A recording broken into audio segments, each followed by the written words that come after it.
Hello. Hi. Hello, SolarLune here. How's everybody doing today? Welcome to the stream. If you're new to my channel, hello, I'm SolarLune. I'm an independent game developer. I am the creator of Masterplan, which is a project planning software, and I am the creator of I Know Who I Am, which is a 2D adventure game, character adventure game, where you play an alien who comes to Earth to investigate humankind, essentially. Yeah, so how's everything going? Let's see. So it's been a little while since the last stream last week. I've been working on master plan a little bit more, trying to get some things fixed up and working. So that's kind of what I wanted to do today, is work on this a little bit, work on master plan. So maybe we'll start with that and then go from there. Let me get some streaming music up and going here.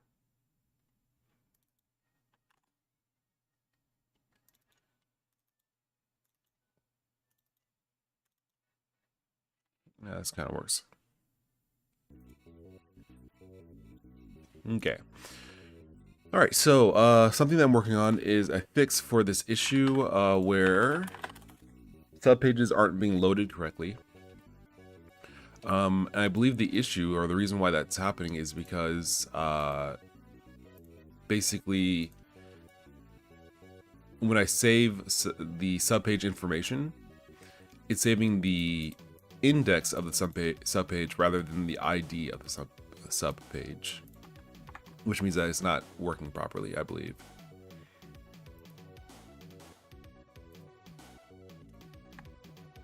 So we'll see if I can get this to actually be fixed. We'll see, maybe.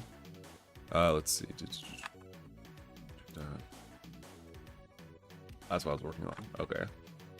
So I'd like to add a function to reload the project.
So page 1, 2, 3. Should be 2, 3, 4. Let's see.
So yeah, it's not actually doing anything.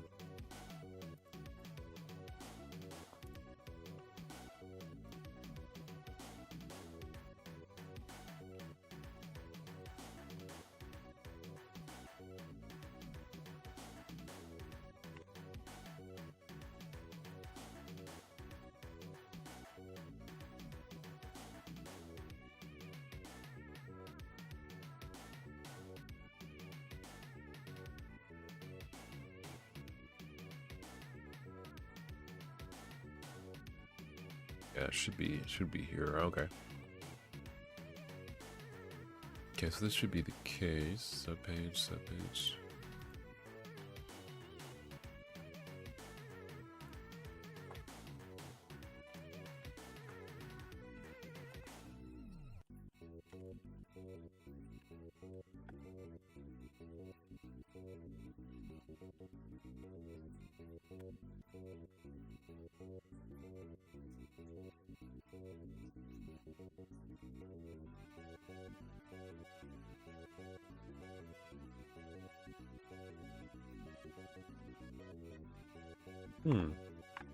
It's weird. It's not even stepping through the pages. Let's see.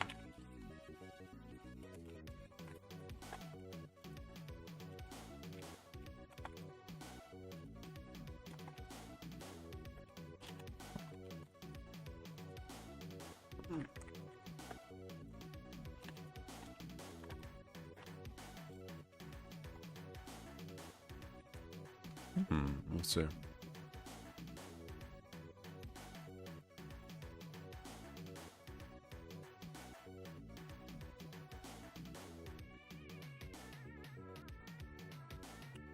Three, 4, 5, 6, 7, 8.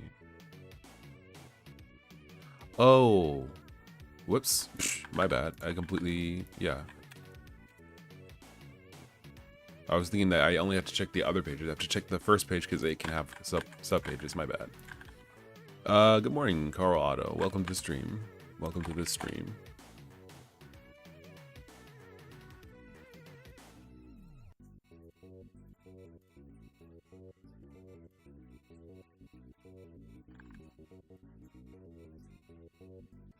Let's see.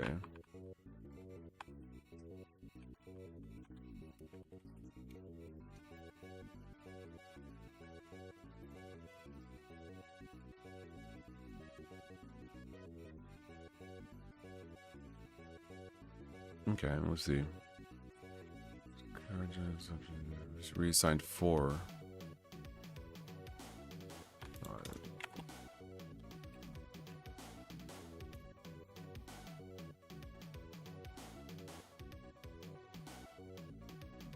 Two, 3, 2, 3. Yeah, okay, so it should be like 2, 3, and 4 instead of 1, and 2, and 3. So oh, I see. Then we have to save it. That's what's missing. Okay.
Eboat Right says hello.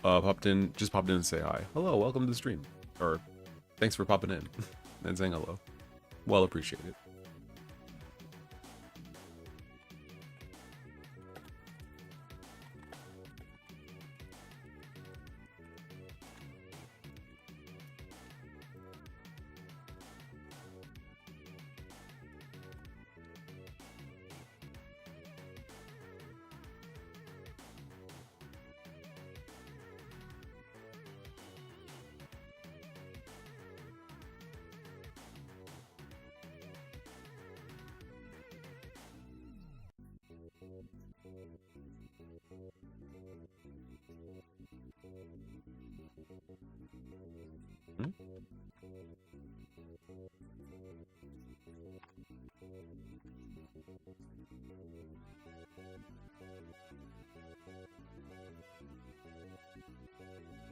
Oh, okay. There we go.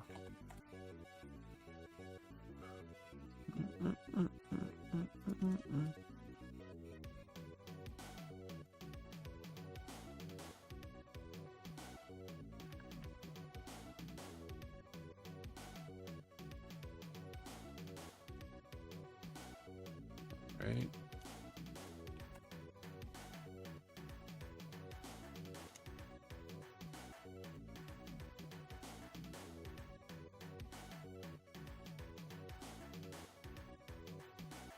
Matthew Hale says, same, keep up the good work. Oh, thank you as well for stopping in. Yeah, thanks.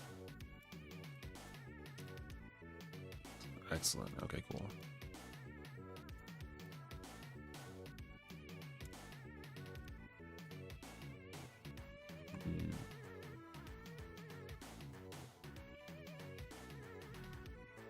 Page, resign 4, resign 2, resign 3. 4, 2, 3, okay. 2, 3, 4 has a new checkbox. Oh no. Oh, there's 2 ID 4s. Oh no.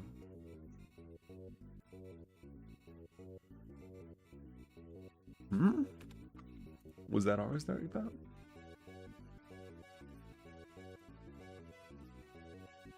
Let's see, this is how it used to be. No, okay.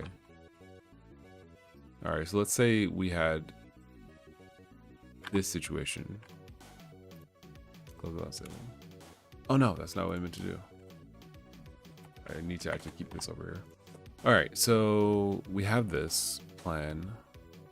We just start fresh. Go here.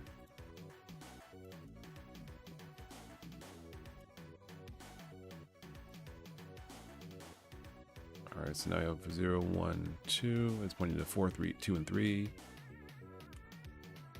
Okay, there's still another 4 here.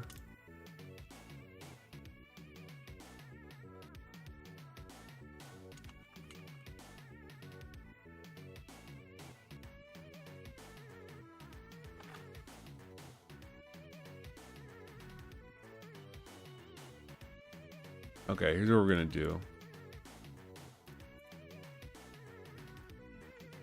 We can kind of cut this stuff out here. SBC nest set. Actually, we can leave these in here.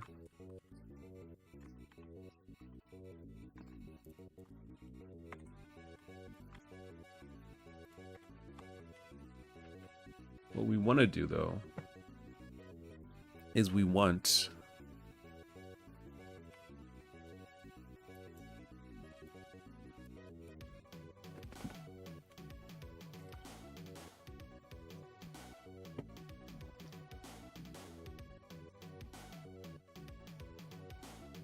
to make sure we point to the right card. When we serialize pages to save, if page not valid.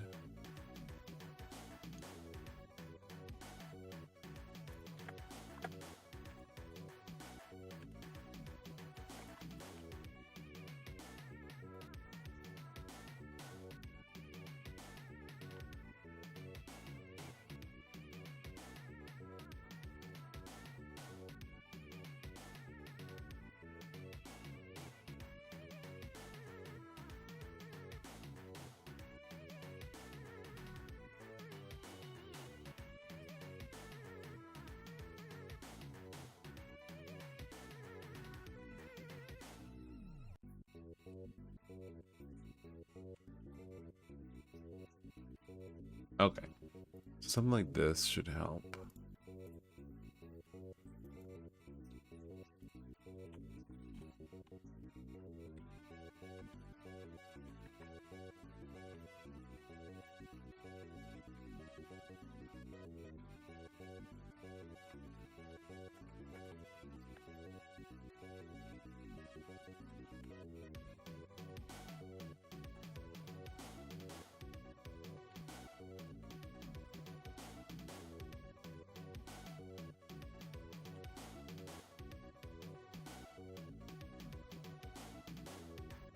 Okay, so that might help.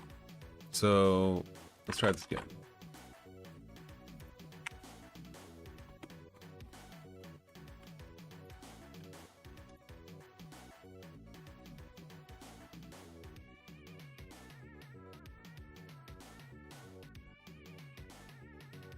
There's still a blank one here.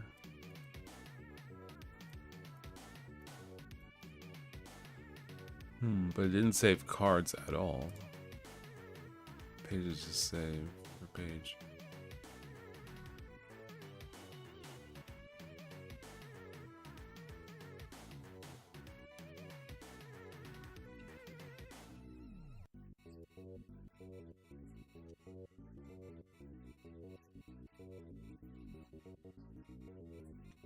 Hmm.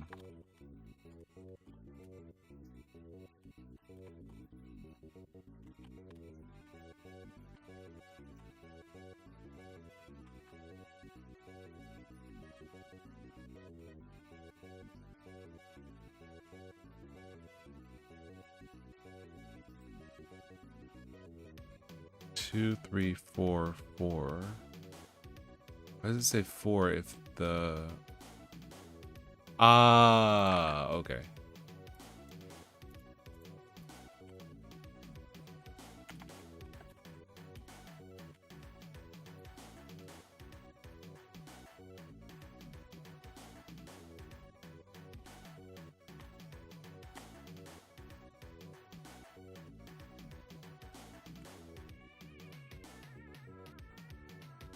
There we go. Let's try that.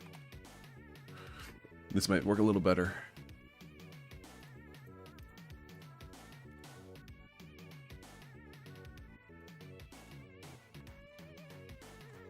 Okay.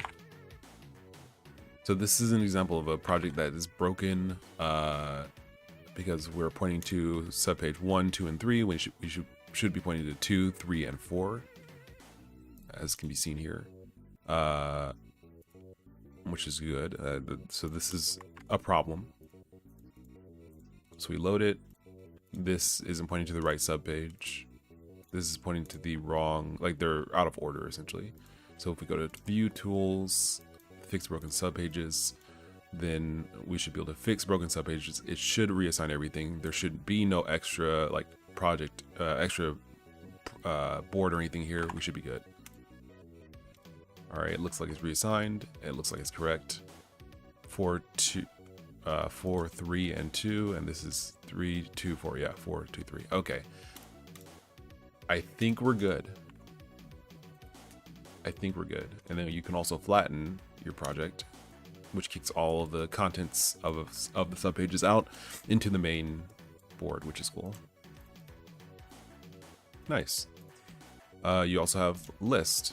I've added this, which is the ability to basically like look through a project in list format. So you can see it in example, a little bit of a better example here. So you have, wait, hold on. Oh, dude, I just realized I could use the F buttons to open these menus. That would be cool. I'll add those key bindings.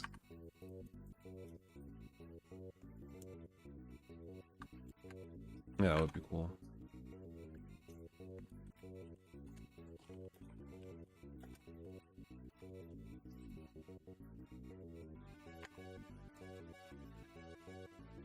Oh yeah, but anyway, you can... What the heck? Oh, snap, it's pointing to... What? Hold on. Oh, that's crazy. That's right. Okay, so I have to fix that. There we go. So yeah, you can basically look at different parts of your project.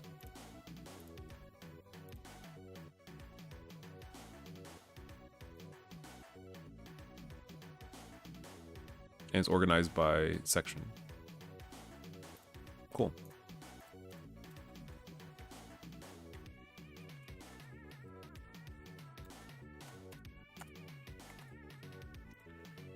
All right, so next thing that would be cool is if you could click to expand. I think that'd be cool. Expand the list, I suppose. How would we do that?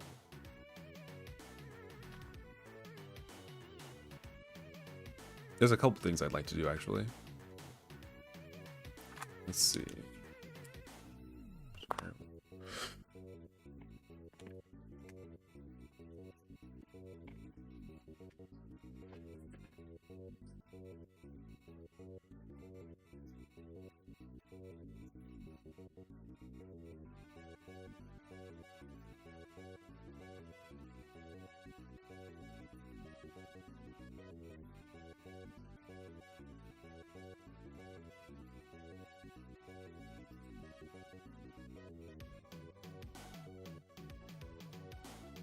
Let me think. Hold on. I'm gonna try something a little bit weird.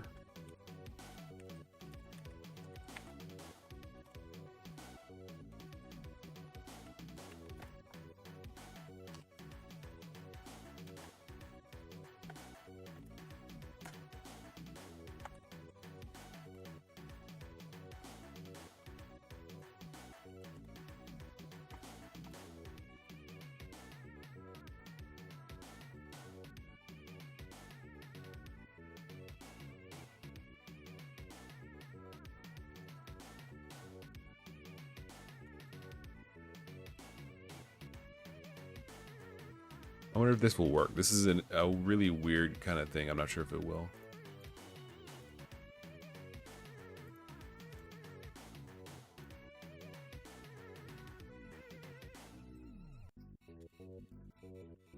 Yeah, it doesn't seem like it will.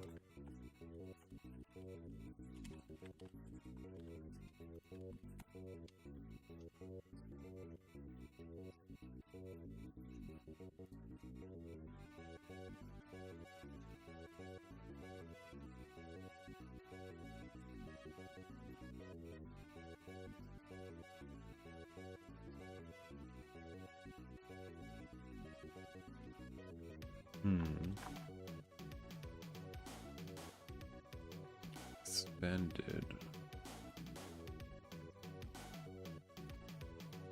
Oh, this is on open. I see. So yeah, that won't work.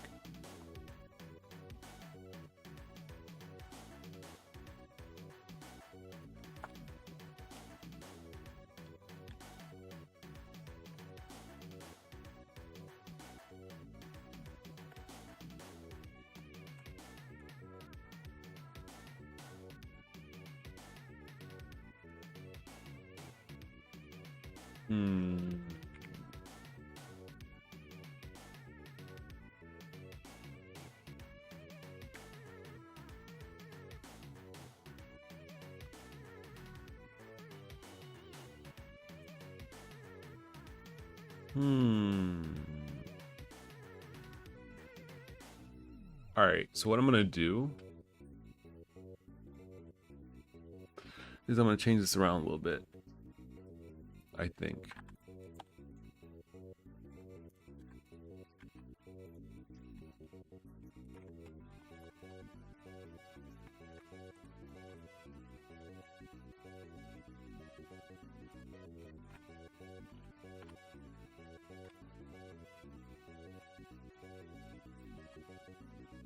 Matthew Hale says, thanks for the Linux support. Seriously, thank you. Oh, no problem. I enjoy using Linux. So it's no problem to me to support Linux. You know, it's like the thing I like about Linux, and I've said this before, is just like, it's not necessarily as easy to use as Windows.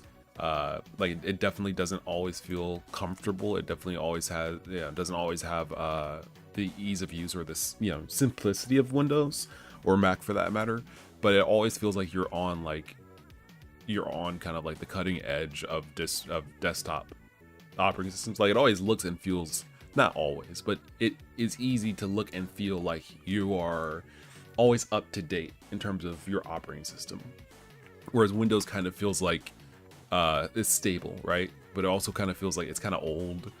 It's not necessarily the slickest thing, but it always works. Whereas Linux may not always work, or may not be as easy to work, but it's easy to make it feel like, man, this is like a 2022 operating system. Like this looks and feels like a really modern, up-to-date operating system in terms of the way it looks and the way it's, it feels, it's very good. It's very customizable. It does what you need it to do. It's, secure, more secure than Windows, and I would say. But anyway, yeah, I like Windows, or rather, I like Linux. It's very, very simple, very, well, not simple, but very like comfortable to me. Like you can make it kind of do what you want. You can kind of make it work the way you want. It doesn't get in your way. It doesn't like, it's not constantly giving you notifications or ads or things like that. You don't have to deal with ads when you're searching for things on your computer. It's simple. It's out of the way. But then if you want to be able to search things from your operating system search menu, you can do that. But you don't have to, like Windows, or at least it's not there by default like Windows. So I like it. I like Linux's just smooth, secure, customizable approach. Let's see.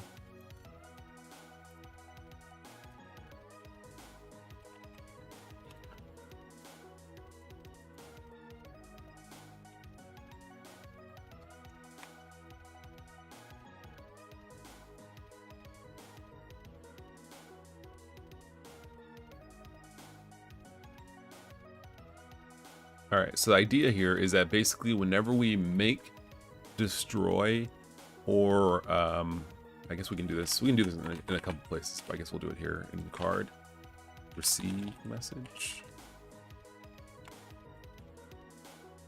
But yeah, if basically message dot type is equal to card deleted.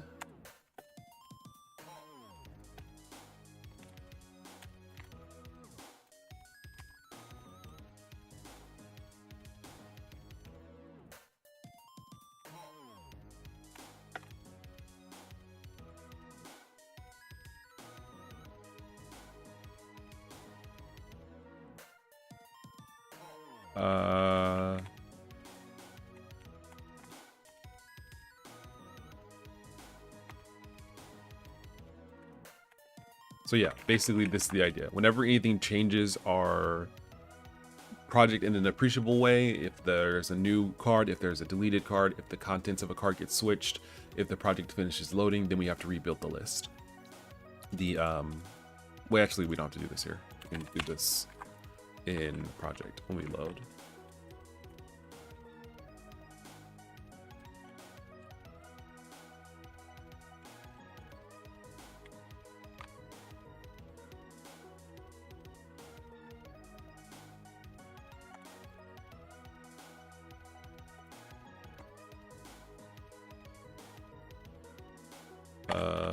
Open project room. Carl Otto says, I use Ubuntu 21 95% of the time. After using it for a while, it's odd to boot into Windows and deal with all the Windows stuff. Like your laptop is now a vacuum cleaner, so Windows and all apps can update forcefully. Yeah, like it's interesting. I like the ability on Linux to just like shut down your computer, whereas in Windows I don't like that the updates are rolled into your shutting down, because it's easy to forget, right? And it's also easy to kind of like get into a state where you need to restart your computer, but you can't because you have to do updates. Like that's just, I don't like that. I don't like that those two things are tied together. I don't even know why they are tied together. They should just put them separate, so you can always power down or restart your computer, and then you can always choose to update, or apply updates, which even might involve restarting your computer, but it should prompt you rather than, like the update process should prompt you to restart your computer rather than putting everything together in the power button, because now you can't shut down your computer unless you want to hard power it off from the switch, which is just like, it's such a wonky and bonkers idea. I don't see why they did it like that, when in comparison, Linux is just like, if you want to update, you can.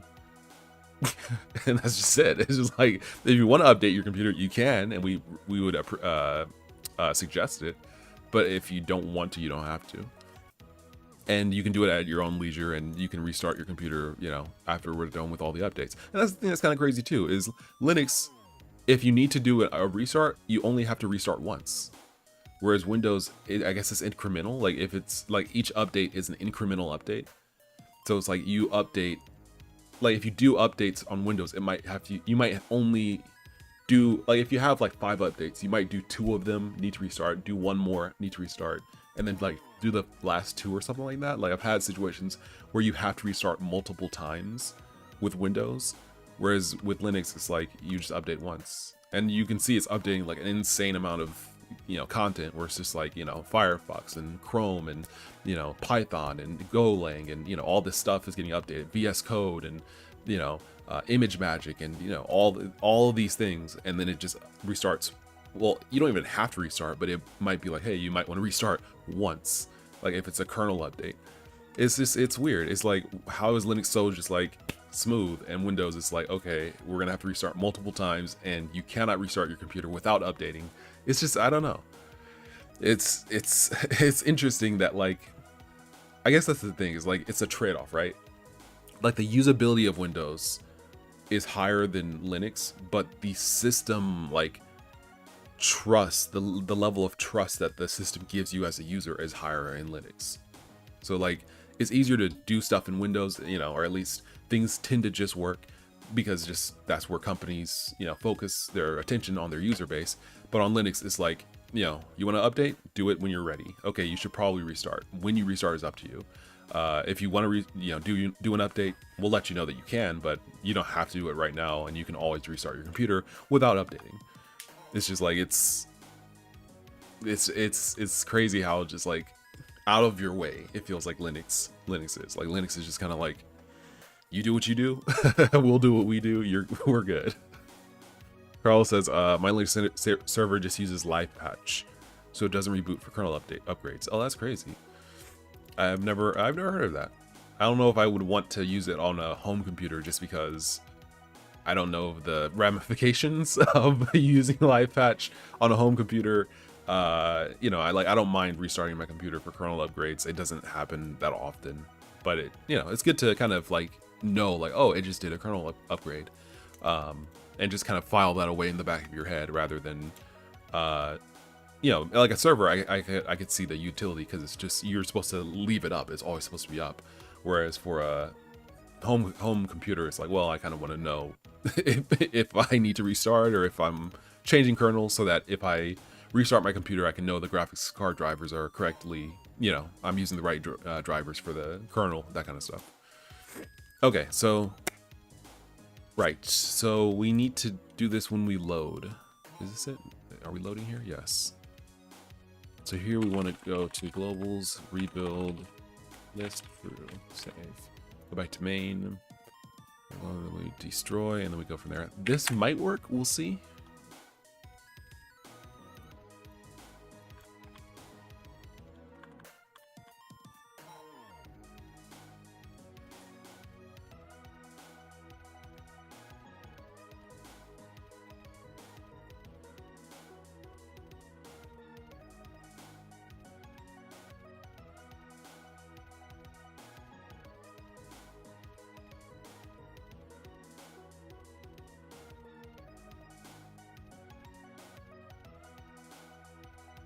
It's not working.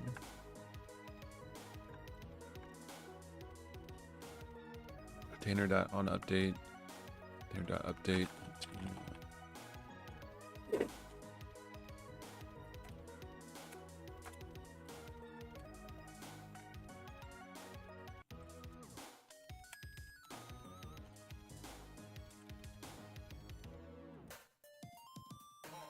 Do I not call update on the, I guess I don't.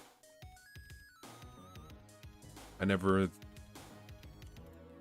just assumed I did. Let's see. No, I call it here. Pages.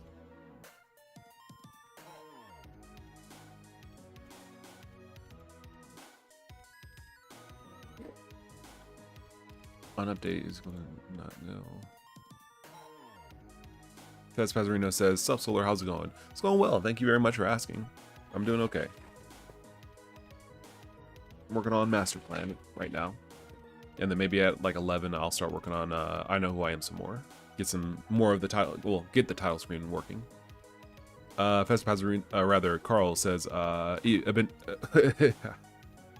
I was going to say Ubuntu. Ebiton 2.3 came out this morning. Yeah, I saw. That's great. Fantastic. That's really good. Man, Hajime has been just cranking away on Ebiton, and it's great. Great option for game dev and Golang.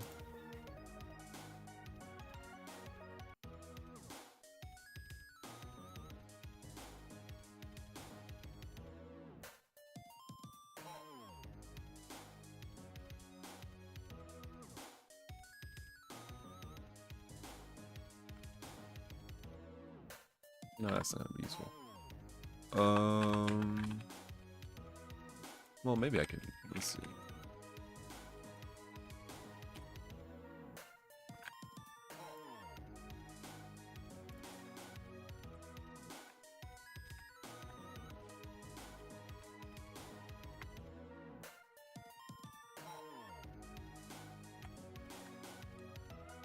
Oh wait, how is this not updating?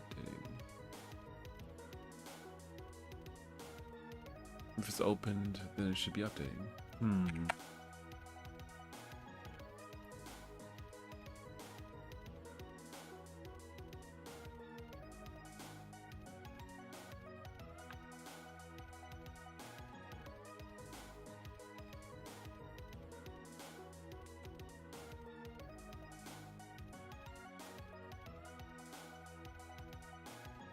Okay, so that works. So global's rebuild list is just not being, is never true.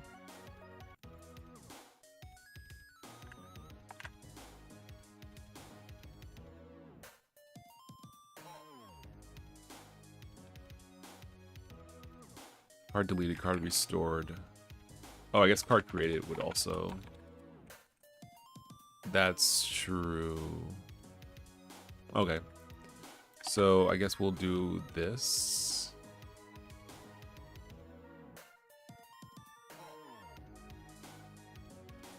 Because like we don't want to have to rebuild the list all of the time. We only want to have to do it when like you do something that drastically changes, you know, the project, right?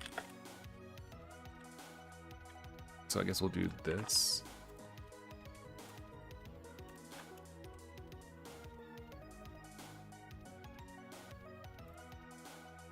I guess actually just creating the undo state would be enough, right? Because you create a card, you delete a card, you change a card. If we, I guess it doesn't matter if we move a card, it can still rebuild the list. No, that could be a little laggy.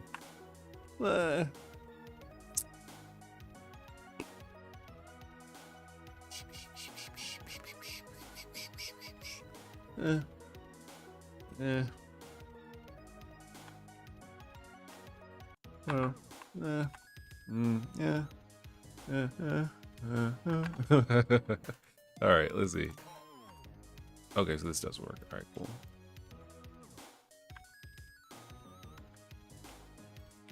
Yeah, all right, cool. Let's see. Yeah, it's not working. So I guess we will need to rebuild the list whenever anything changes. All right, so then never mind. Rebuild list, yeah. Undo state. We'll just do that.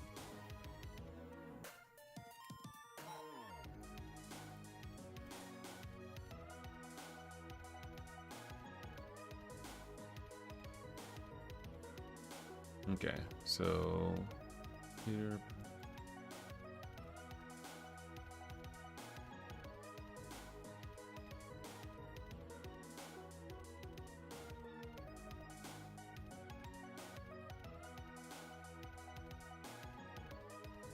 Where did...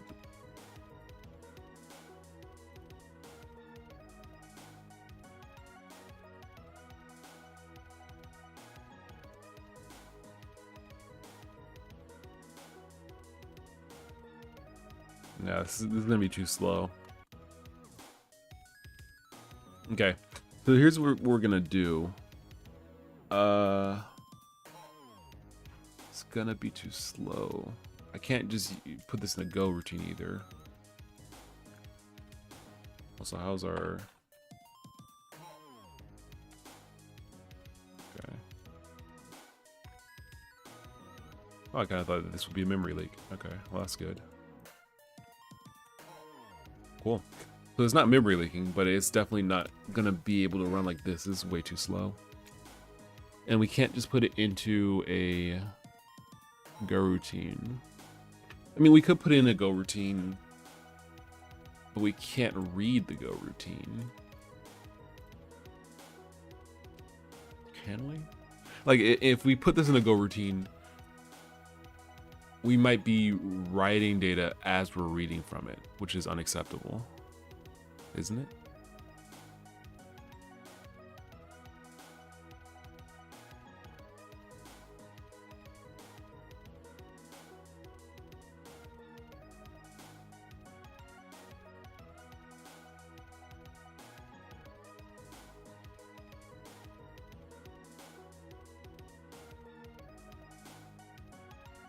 Let me think.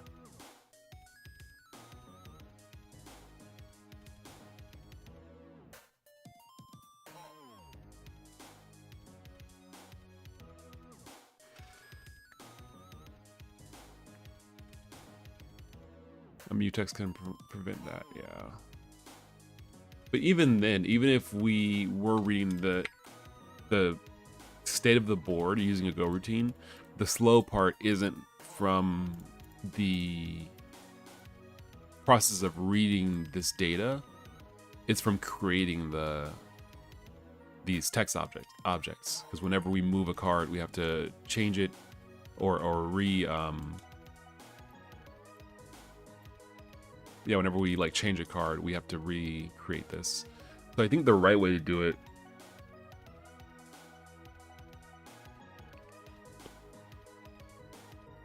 like, it still might involve a go routine, especially for big stuff. How do I want to even do this?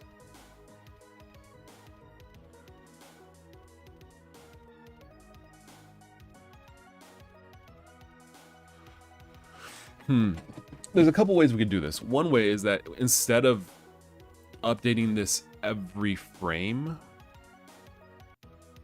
yeah, we'll update just the one entry. Yeah, that definitely would be faster. That would be better.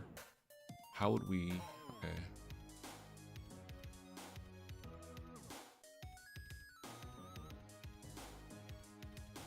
That's also an option. Update just the one entry.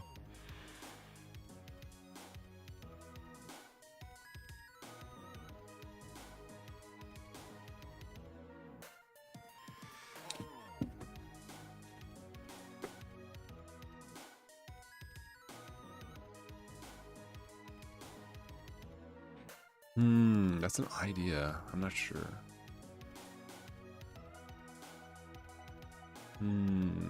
How would I do that? It would have to mean that this is just a forward view of a backing data structure of some description that contains both these GUI elements as well as pointers to the cards that this represents, so that if a card changes, we can indicate that the UI element also needs to change.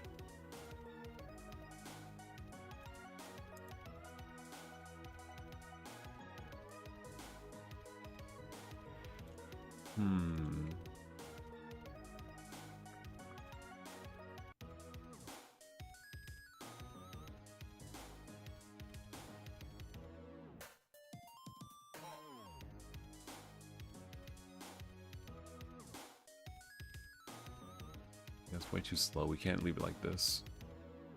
Update just the one entry. We need a backing data source. We need...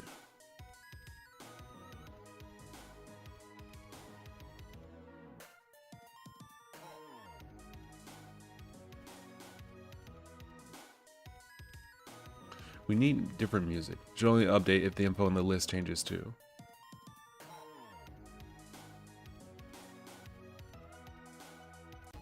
What do you mean when you say only update if the info in the list? You mean the...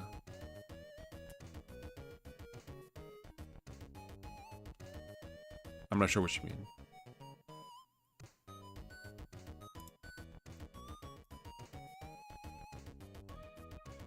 Okay, so, but I think you're right. I think that fundamentally we need a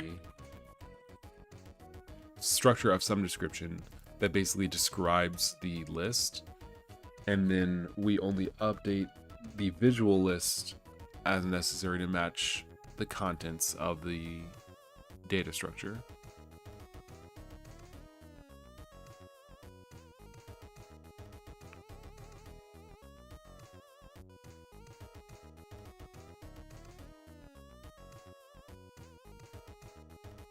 Only if the icon text in that list changes. I'm still not sure what you're... Like the list, you can't...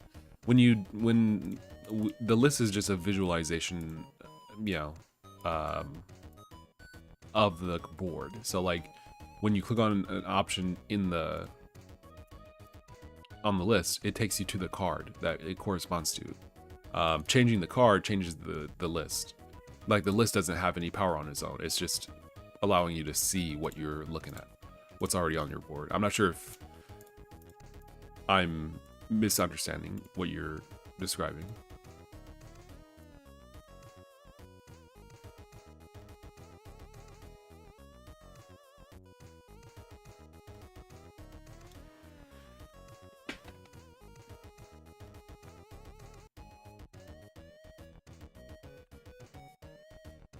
Boondy says hello. Hello.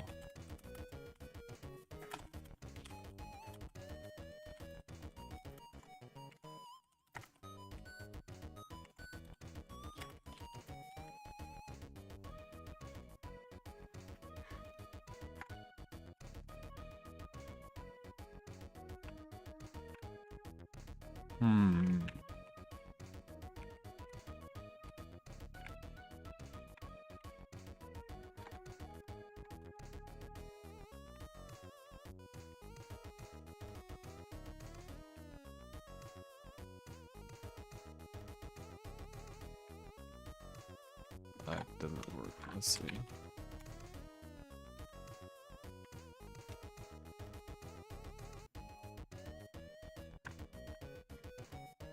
Let's see. Key.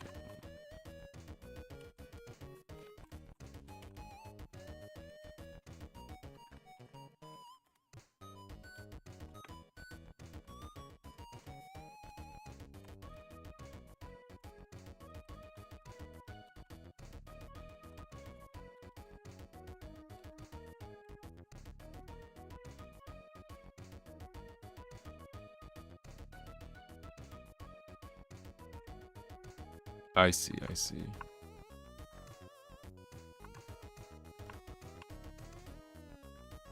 Down, cardboard, directly below.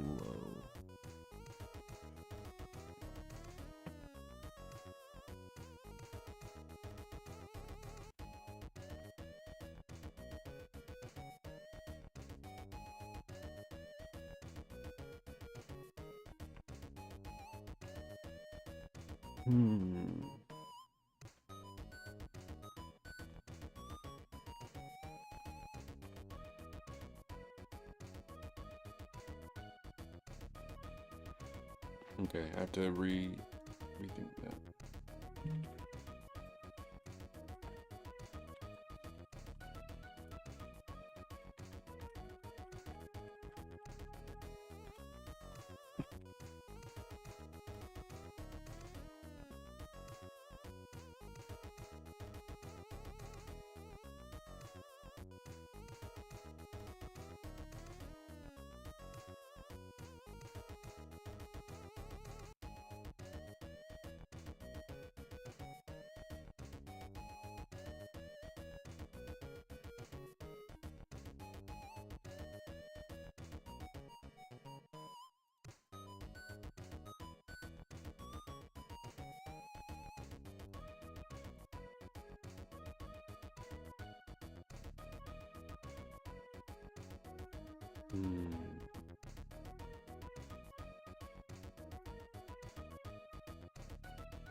But yeah, I think I need a back-end data structure that represents the project.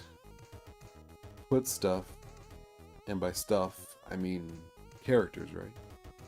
Not characters. Put cards into this data structure. And then once we have that, we can basically flag a card as having been updated whenever its undo state changes. It then, well, see, the thing that I kind of want to, well, I guess that would be fine. I guess it should be fine. Because that way we don't have to recreate stuff constantly. We only have to create new UI elements if a card is created. If it's changed, or if it's undeleted. But if it's just changed, then we should be good. Joseph Claderick. I'm not sure if I'm pronouncing that correctly, but hello. Welcome to the stream. Joseph. I said Joseph. Joseph. The flag can probably go in the object. I don't want to put the flag in the object.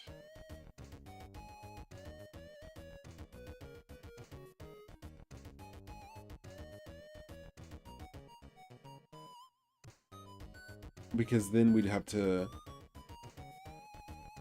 Yeah, I don't want to put the flag in the object. I'd rather put it in the data structure.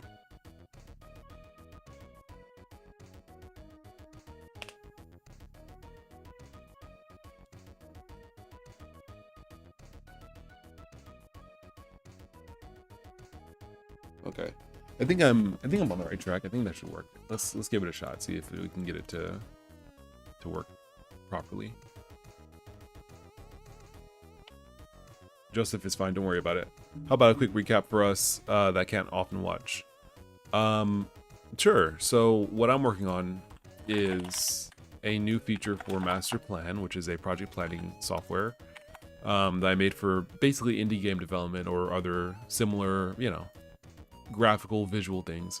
I'm working on just fixing some bugs as well as adding the ability to list your project in a visual way, so you can see, for example, all of the elements of a project under a specific page, for example, in this case root, so on the root page here, or on other pages. So you can just click on it and it'll take you to the relevant card.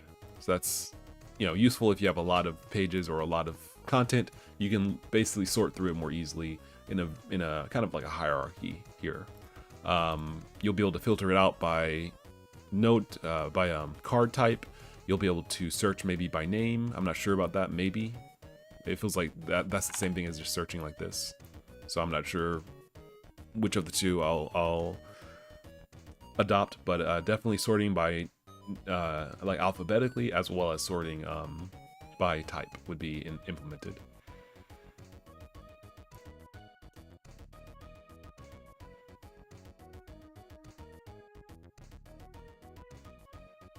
The core concept is here.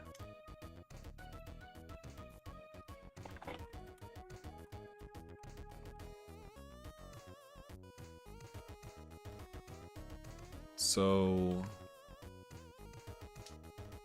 the data is a map of card to its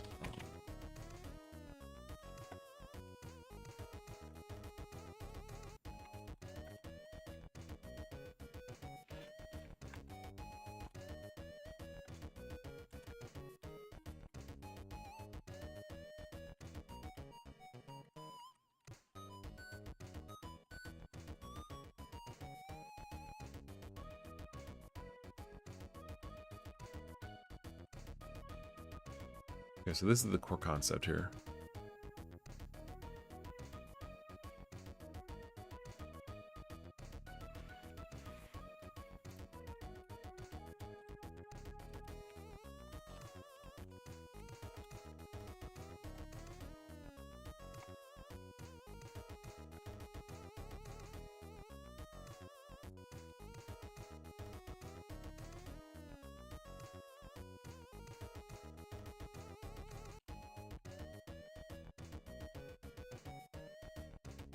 Oh, we need to have the container, dude.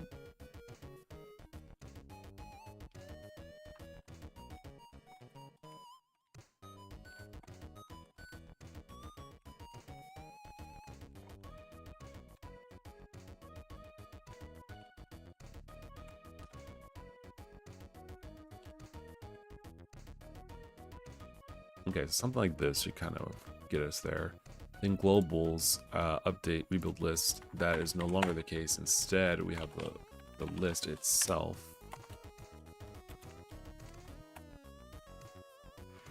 Then main.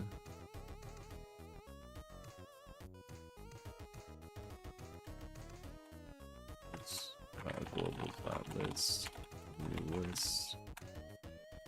Let's do, okay. Cool. Where is the root card made right now? The root card? You mean the page? It's made where the project, when the project is created, the root card is made. Not the root card, the root page is made. Joseph says, would it be possible to simulate players' path in the game similarly to how behavior trees work?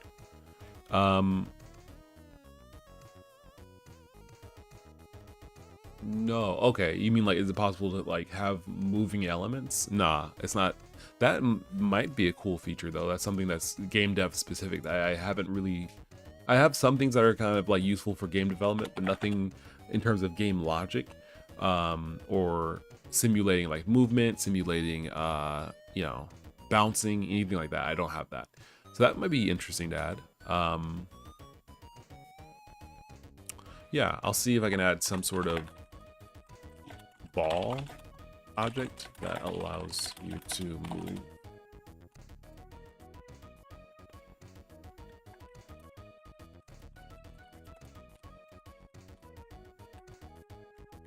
That's an idea. I'm not sure exactly how I would do that. It'd be interesting to have a ball object that just kind of like flies off into space and you're like, oh man, where'd it go? It would help with branching story. Oh, you mean like player, like, oh, player's path through the game. I see what you mean. It would help with branching stories to make sure all branches are covered. Okay, yeah, you could do that with like with arrows. So like when you place you can place down notes. Oh, yeah, this has to. Right. Oh, you want to tell me where it is? Can you? Would you? No. Okay, cool. Good talk. It's just like this is not doing what it's supposed to do. Globals.list.add card. Okay, so that should add card. Let's see.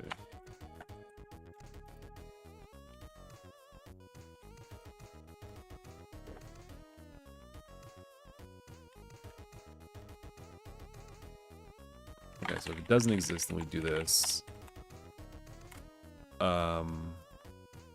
Else list.data card update. Okay, cool. Now over here, rebuild list. We don't need to do that. Yeah. But yeah, okay, here we go. So when you have a list,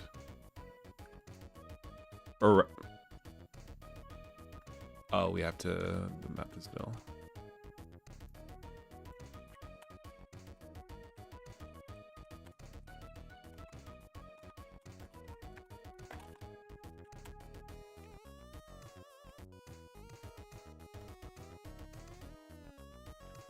Yeah, so you can put down a note, for example, and then like link notes together. So you can say like, okay, you know, here's the player's start, and then you have, you know, he asks boss for a raise, and then boss, you know, says no, fires player, whatever. Or you can say attacks player, whatever. Like you can you know, you can like set, you know, you can visualize your process however you want, which is useful.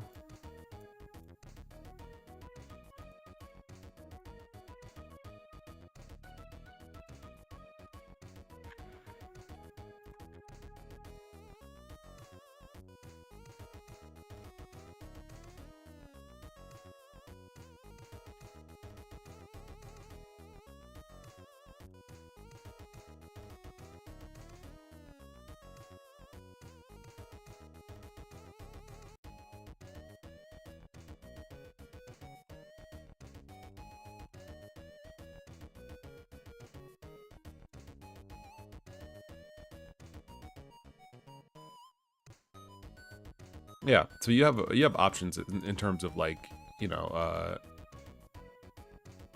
hmm?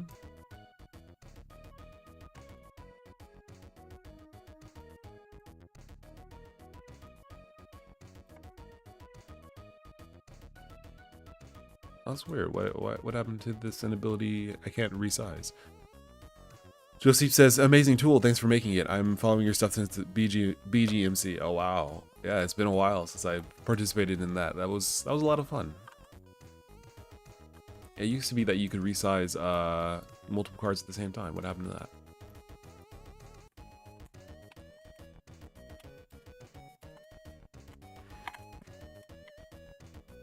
I did something that broke it.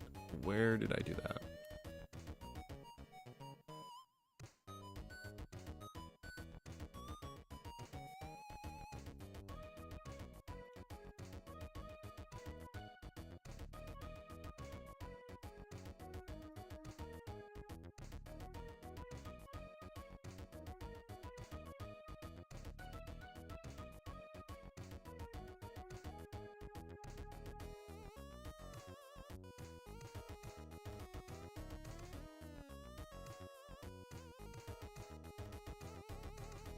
Okay, well, I added cutting cards. I added window transparency, page to-do list,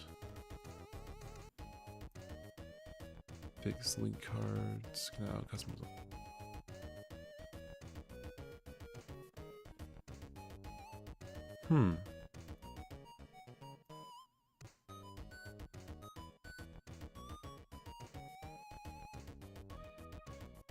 This is weird. When did it become impossible to resize cards? Multiple cards.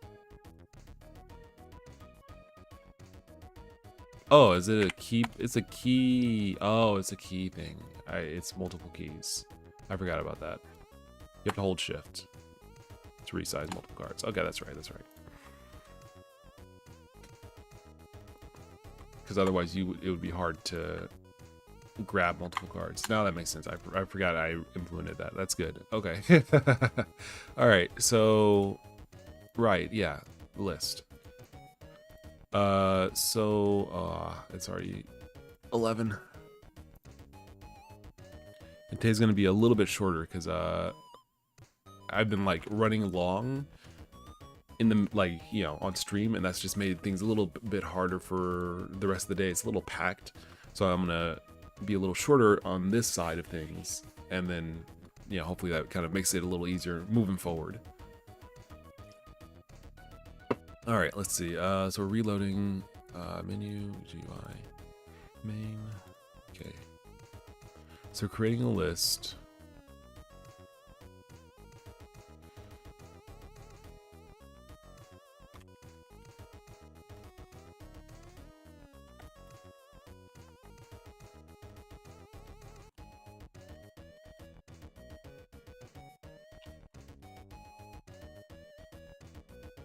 Oh yeah, this isn't gonna work. Or no, maybe? Let's see.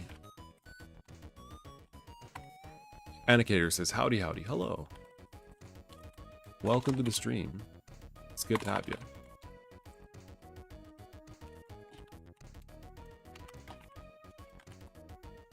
Master plan development? Yeah, that's what I'm working on right now.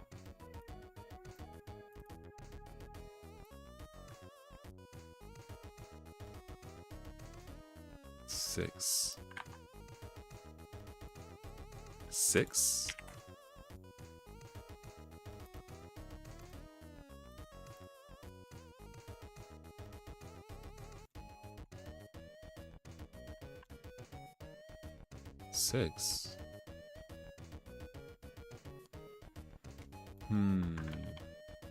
Should definitely be more than that.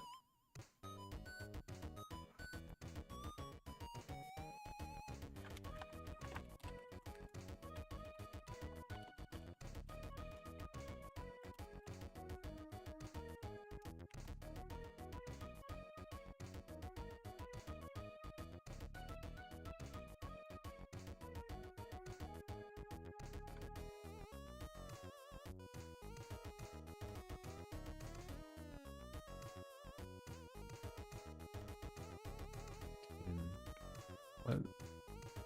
Oh. 95 when we zoom out.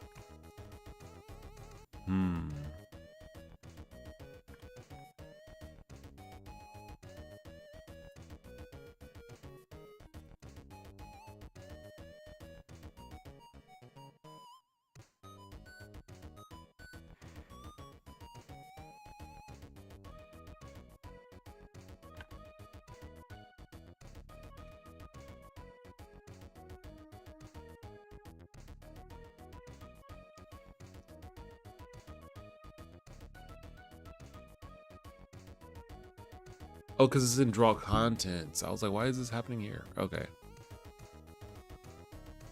All right, so here's what we're gonna do. That won't work. Create undo state.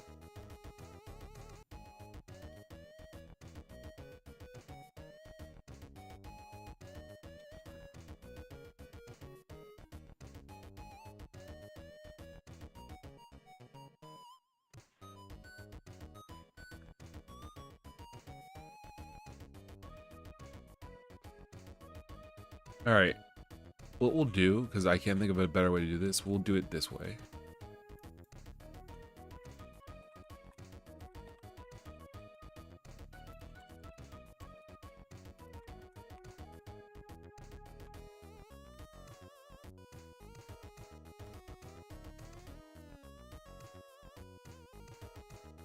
Okay, that's a good start. Now we go to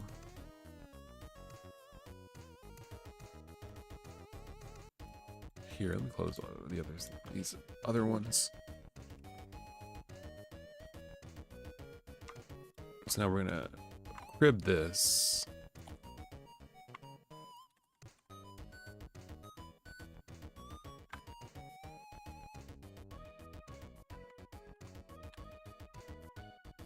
Instead, we're gonna look through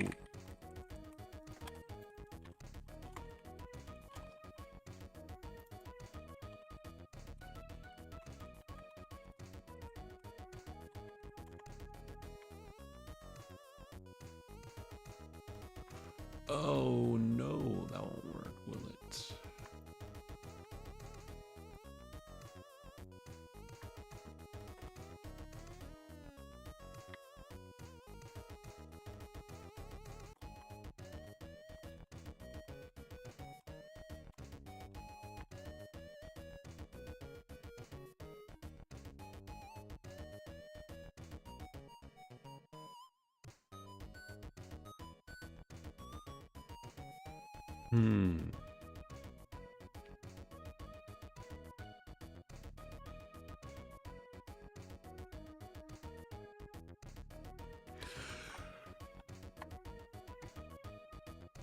So we have the category name, and then we also have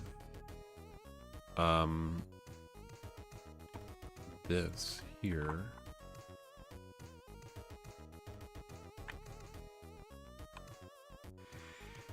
Data map card. Let's spell it. Excuse me.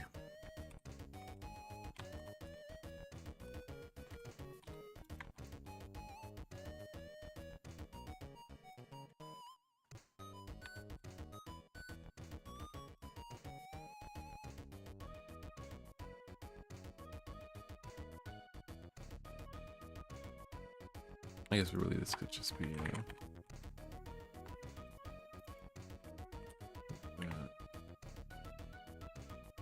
well, yeah, because we're gonna loop through them individually anyway.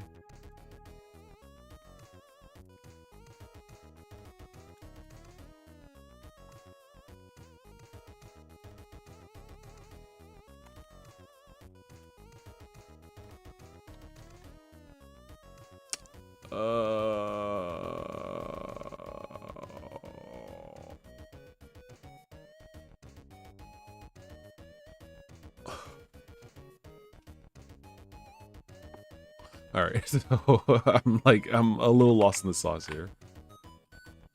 So we do want it to be a map of something, because this could be the map like the page names, but maybe the page IDs would be better. That should be better, I suppose.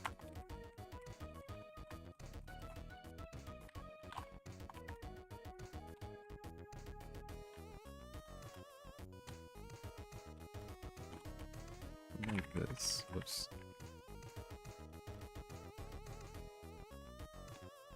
Something like that.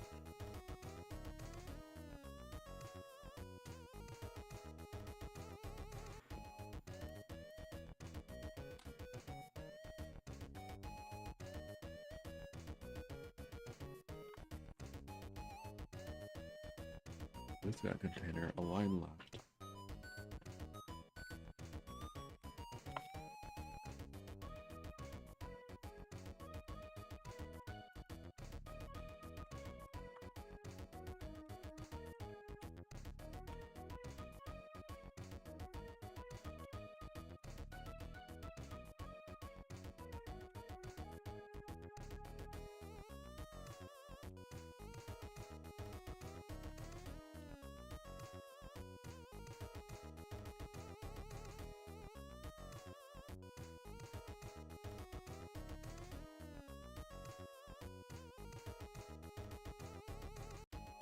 I guess the name shouldn't be there.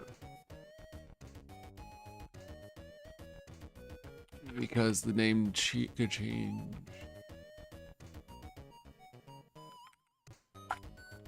Data would be then map. Okay. So categories, card. Okay. So this is better, I think.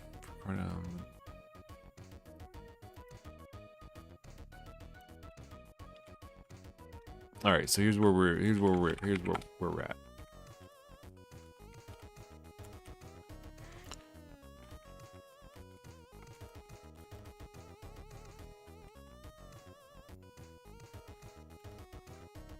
Oh wait, why don't I just point to the page itself? Brat.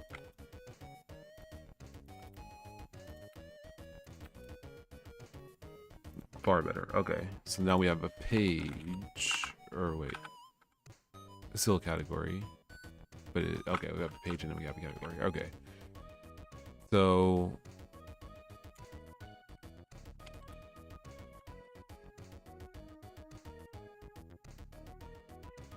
this does make sense. Okay.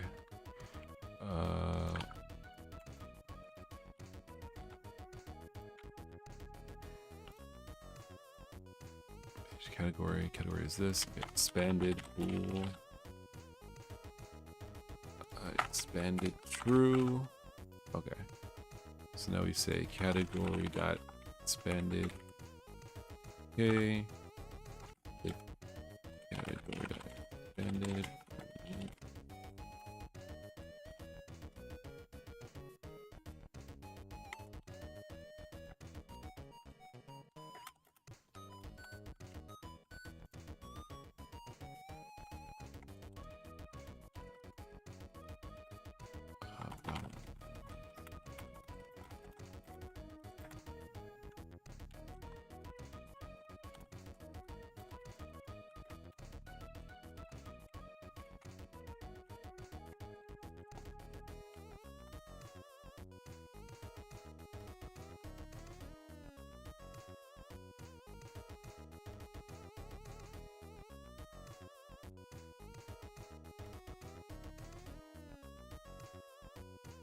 All right, so it's expanded. Okay, so now for card range category data. Well, I guess we don't really care because we can just see if it is expanded. We'll do it if it's valid. That's fine. Yeah. Okay, so if card not valid.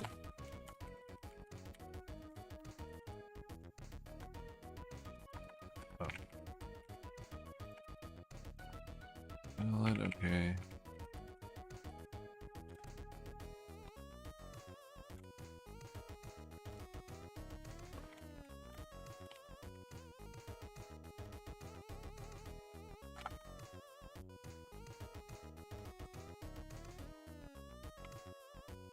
Actually, this.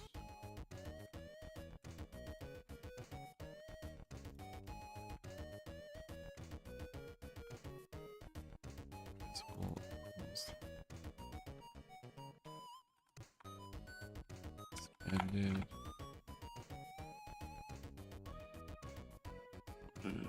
For loop release, we don't have to do that anymore. Let's and okay, well I could say if let's roll that.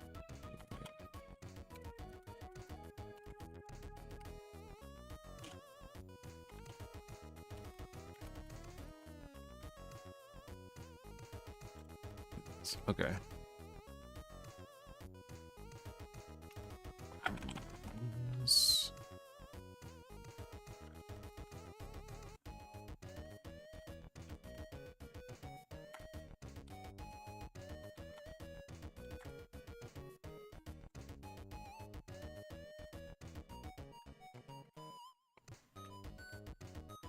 Because it's just one row, yeah.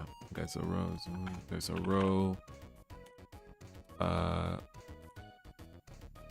Elements 0, 0, 2.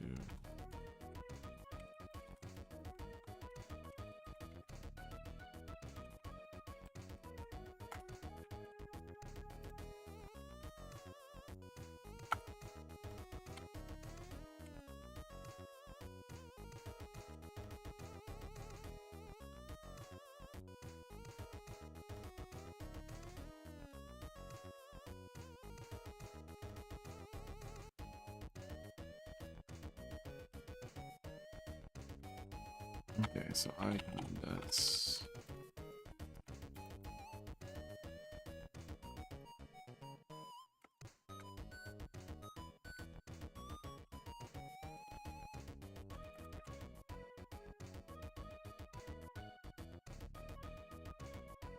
I guess I could just do this way now I think about it. We just do this.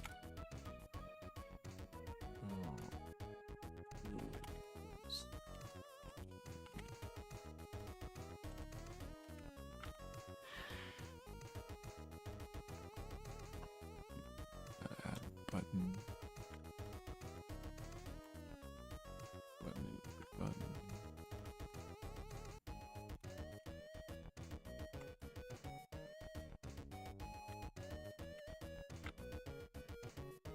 Okay.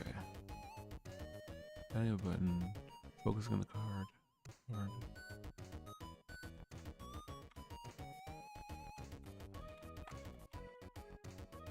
What's wrong? Okay. So now that I've properly I've gotten lost in the sauce, I think it's time. We can put both of these up here, actually. And then we just say,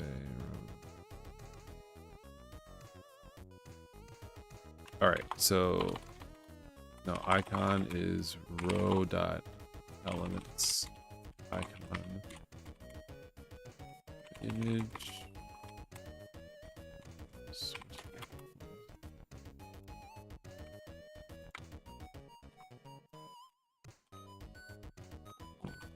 Is row dot elements.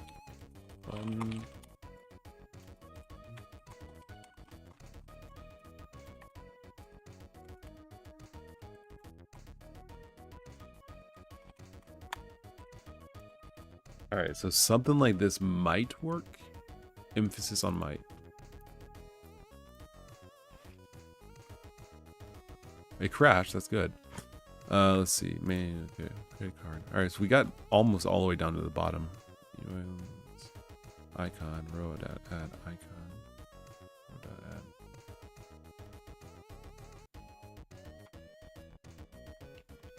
Row dot elements.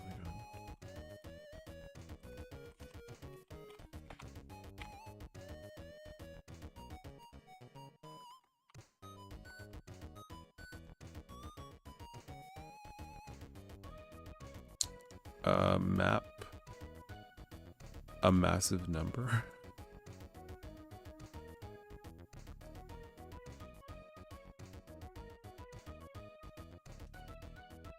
Rows, container row, rows, container row.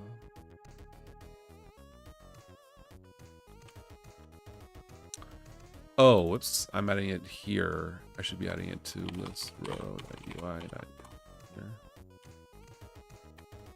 Yeah.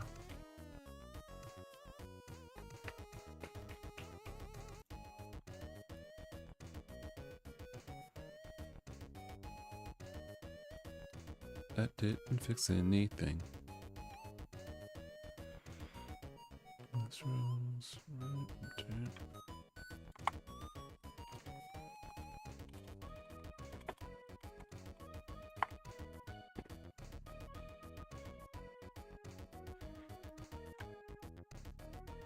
Let's see. Why is this not?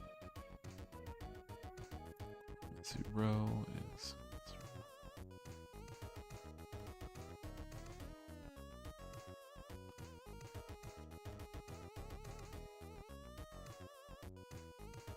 Okay, let's rename this because I'm wondering if that's part of the problem.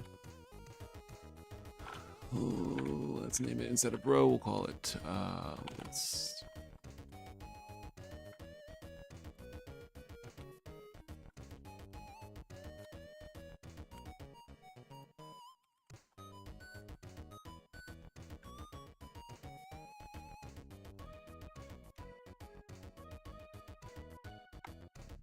Question here: are we losing to the sauce yet? I would say we're losing to the sauce. Yeah, I think that's a fairly safe thing to say.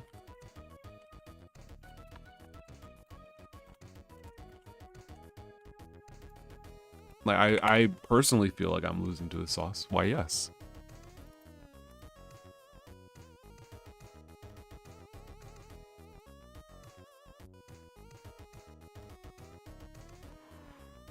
This should not be a sequence of numbers.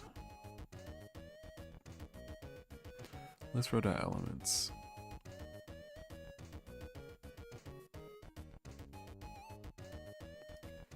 New list row. Let's see.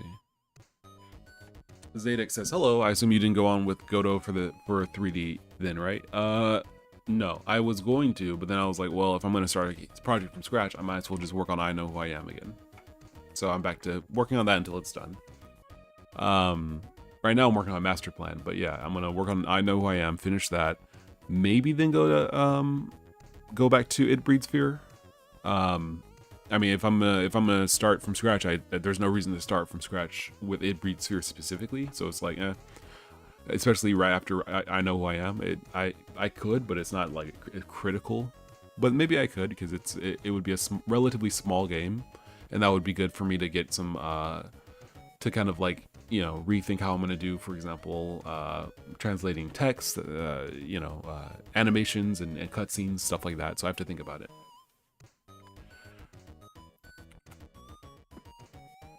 Let's see. So this is not working. Why? Because this list row elements is this. List row, list element. UI. Oh, whoops. It's that.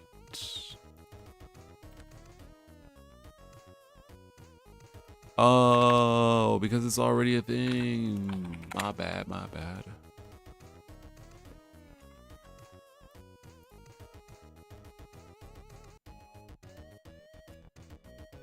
Okay.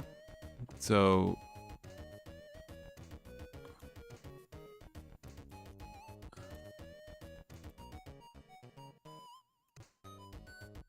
okay. Let's see. If category expanded.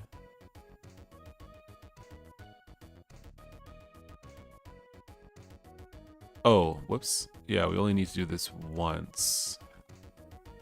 Well, shoot. How do we know that we only need to do this once? Tony D says, "Hey, hello. How do we know we only need to do this once?" Well, I guess we have to do the same thing here. Category. List category. So that's only necessary when a new page is made.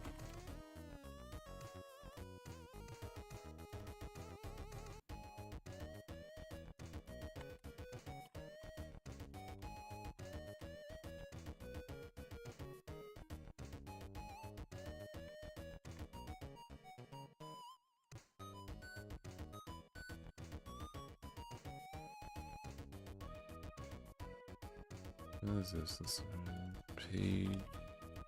This category.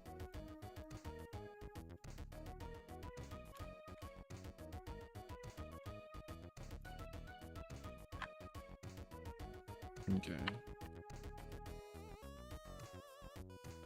Okay, so then we don't need that because we know that it exists here.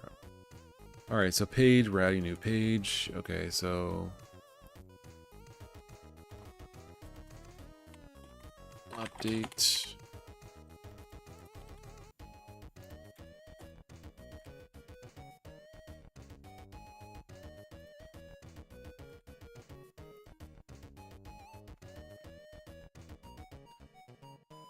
Category update bool.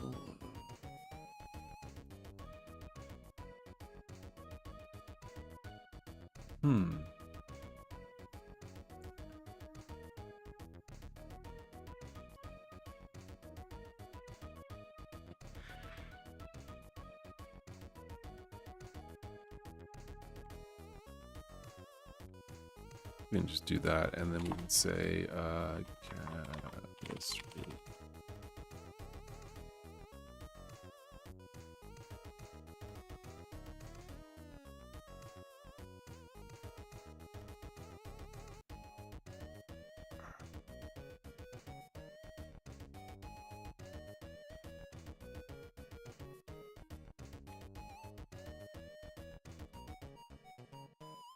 This is gonna be a problem.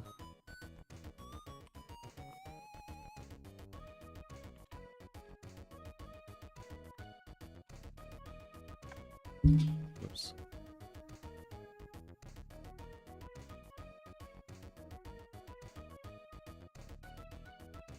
I guess we should add it here. Yield is evil. Are you having issues with yield?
Okay, something like that should work. Most certainly did not. It's because something is nil.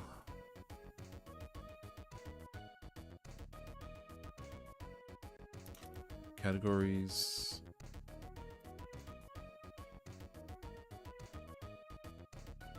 Categories can't be nil. I just created it here. Unless, where do I say new list? Here? Yeah, that won't work. Because this is constructing menus? When is menus constructed? When are menus constructed?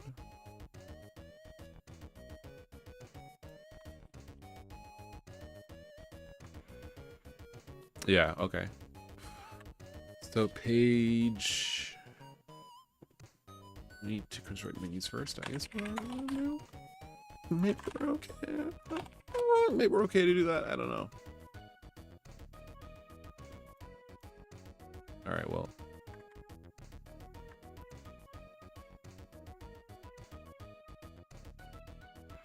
No, not named that button. Am I bonkers? Should this not work? UI.add.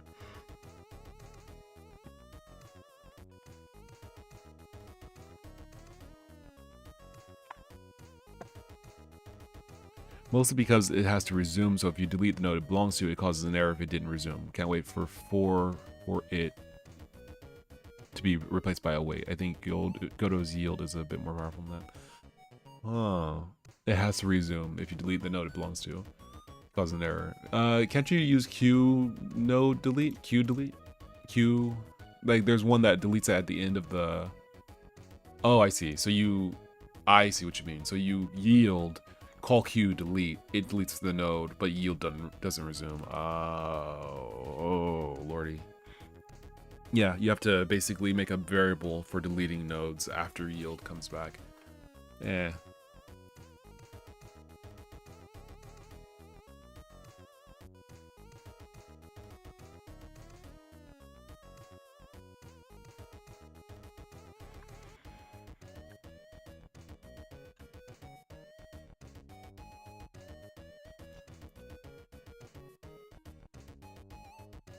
Oh, it's because category.update is not true.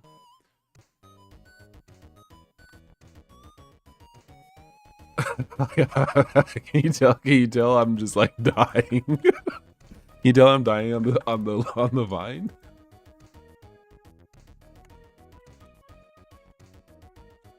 Can you tell I'm lost in the sauce? Can you tell?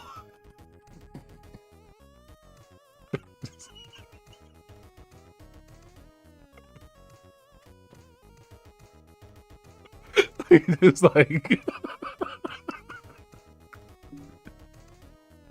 oh man, just like I'm just dying. I'm just actually dying.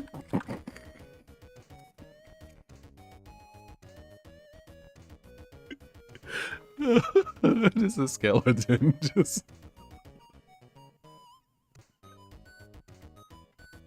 like getting down, but just like just death incarnate. Just oh man. Okay, I'm alive. I'm okay. I'm okay. I'm lost in the sauce, but now I'm making headway. Because we know that every page is going to be represented with a container row. We know that it's gonna have a name, so we put it here. So we don't even have to do. We don't have to have that. We don't have to even have to have. No, actually, we do have to have that.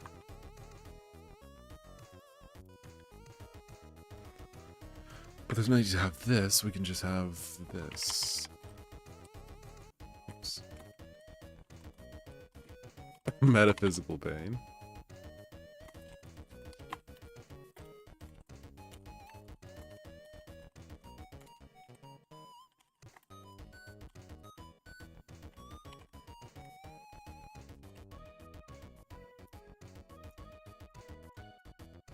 I mean, like a little bit.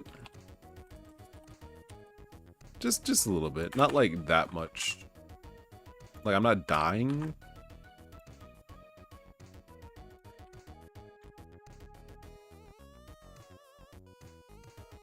I'm not dying, but like it is. I am dying. Like I'm not dying, but I am dying. It doesn't do anything. Hooray.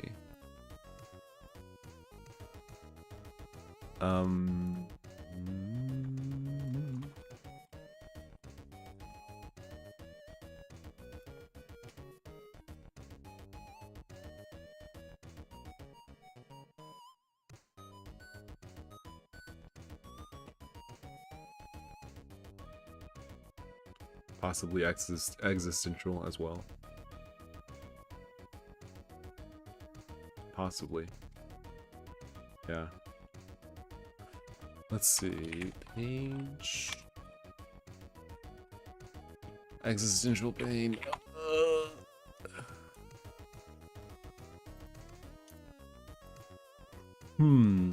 Why is this not working? What is going on here? So on update, like, well, setting aside the on update function, we could just comment out this entire thing, or just do something like that to make it easier to undo later. But when we add a page, we're adding a container row. Oh, are we not? Oh, psh, my bad, my bad.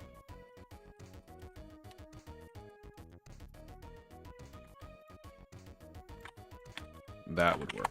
That's what's missing. There we go. Cool. Okay, so that at least that is working.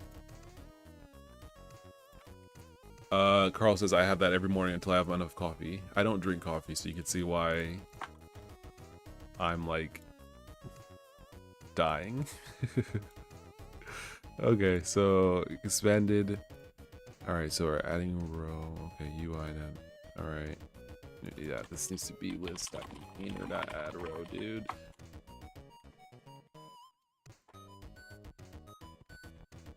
Dun, dun, dun, dun, dun.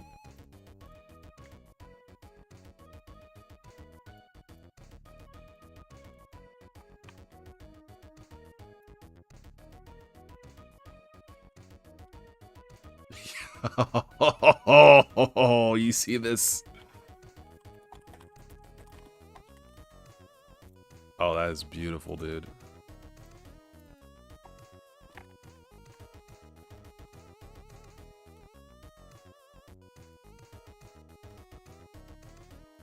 It's not perfect. It's definitely not perfect.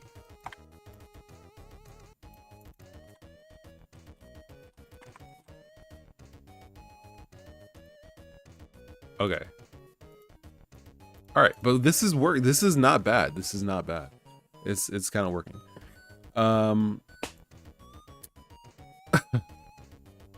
Okay, Zadek says it's not Godot's not good in 3D. It's comfortable to use for 2D games. I have to see. I kind of feel like if you can get around it, if you can work around the burrs and the corners and stuff, it kind of works. But I have to see. I gotta see how bad is Godot for 3D really. I'm not sure, because people, well, I've heard people say that it's just not fast enough, it's not performant enough, or it doesn't look good enough. But all of those things are relatively minor concerns, you know, as long as you're not talking about AAA, you know, Unity or Unreal 5 level graphics or something like that. I don't need it to be super fast. You know, most games that look good or age well aren't usually like graphically and, you know, impressive. It's usually art style and stuff like that. So I'm not really like hugely, you know, crazy about that, but like if it's just the workflow is bad, that's something that needs to be resolved, and hopefully we will see it be resolved.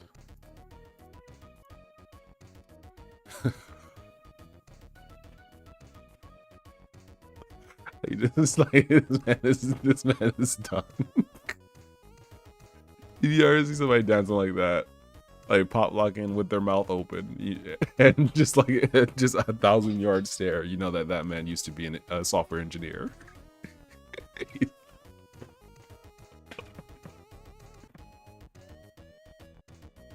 You know he's dad, dude.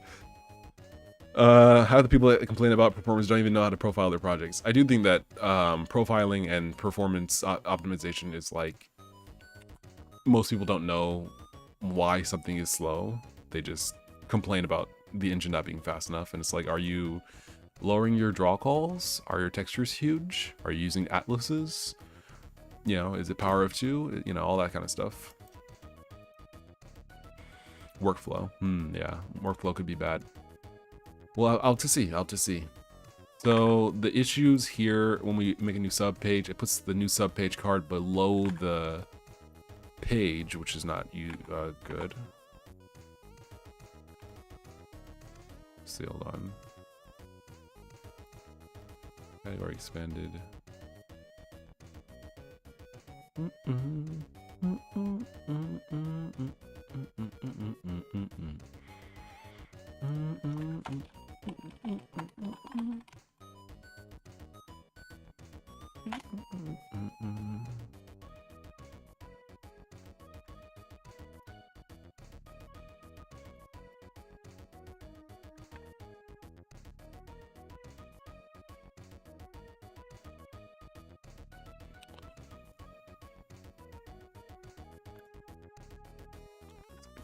Here. That's what we need to do. I don't know why it wasn't working, and it's fixed, but I don't know why. Yeah, those both are like the bane of human existence.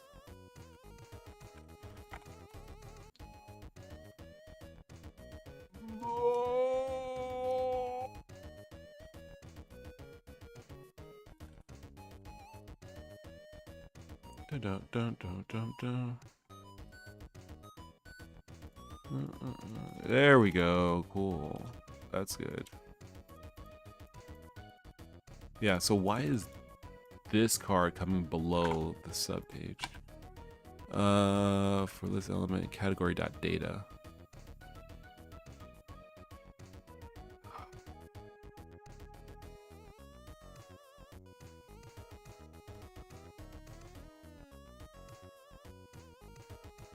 Yeah, why is it?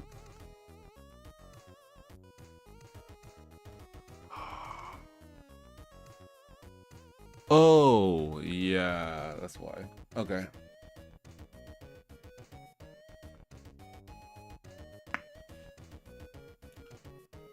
Oh man, how are we gonna fix this?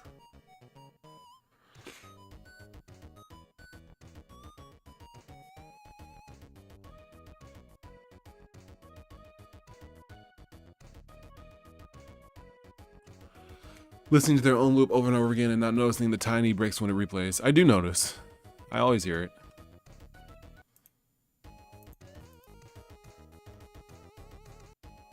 Yeah, there's a tiny break there. It's very much so there. But there's only so much a man can do. And I'm already on the edge, Anicator. Or, yeah, it was you, Anicator. I'm already on the edge, man. I'm already lost in the sauce.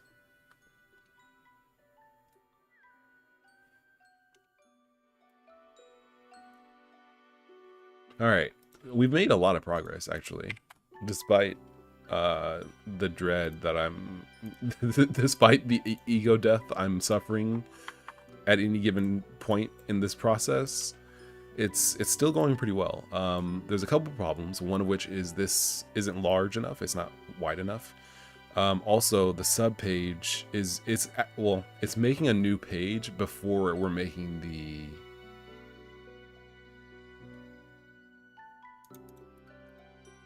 the thing for it. I'm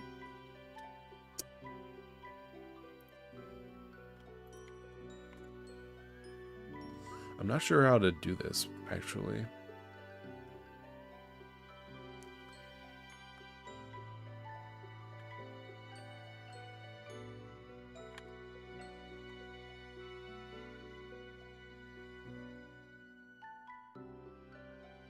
Lucretius, how's it going? Like, the issue that we're having is we want this to be Lunimation. Hi, I'm the CEO of Lunimation Limited. We make 3D movies, and we're working on the Super Mario movie where Mario is voiced by Chris Pratt. And I don't know who I am anymore. I wonder what the Illumination. Like, I wonder if anybody on the Illumination, like, movie, you know, the movie company, the movie, you know, creation company. I wonder if anyone on that team is actually like a huge fan of Mario, and to see that, you know, what they're doing to Mario is like causing them great stress, or if everyone's like, oh yeah, this is gonna be really good, or if it's gonna be like, oh, it's just a fun movie for kids. Or I kind of want to know, like, what do the people who work on the film like think? Like, are they like super excited to work on it? I would probably be, but I also can't really imagine it being like a really good movie, so I don't know.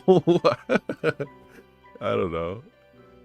Illumination is known for generally cutting a ton of costs in their animations. Like, I don't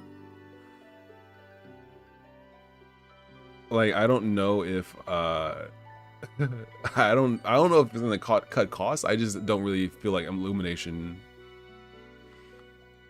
is like, I can't imagine a Mario film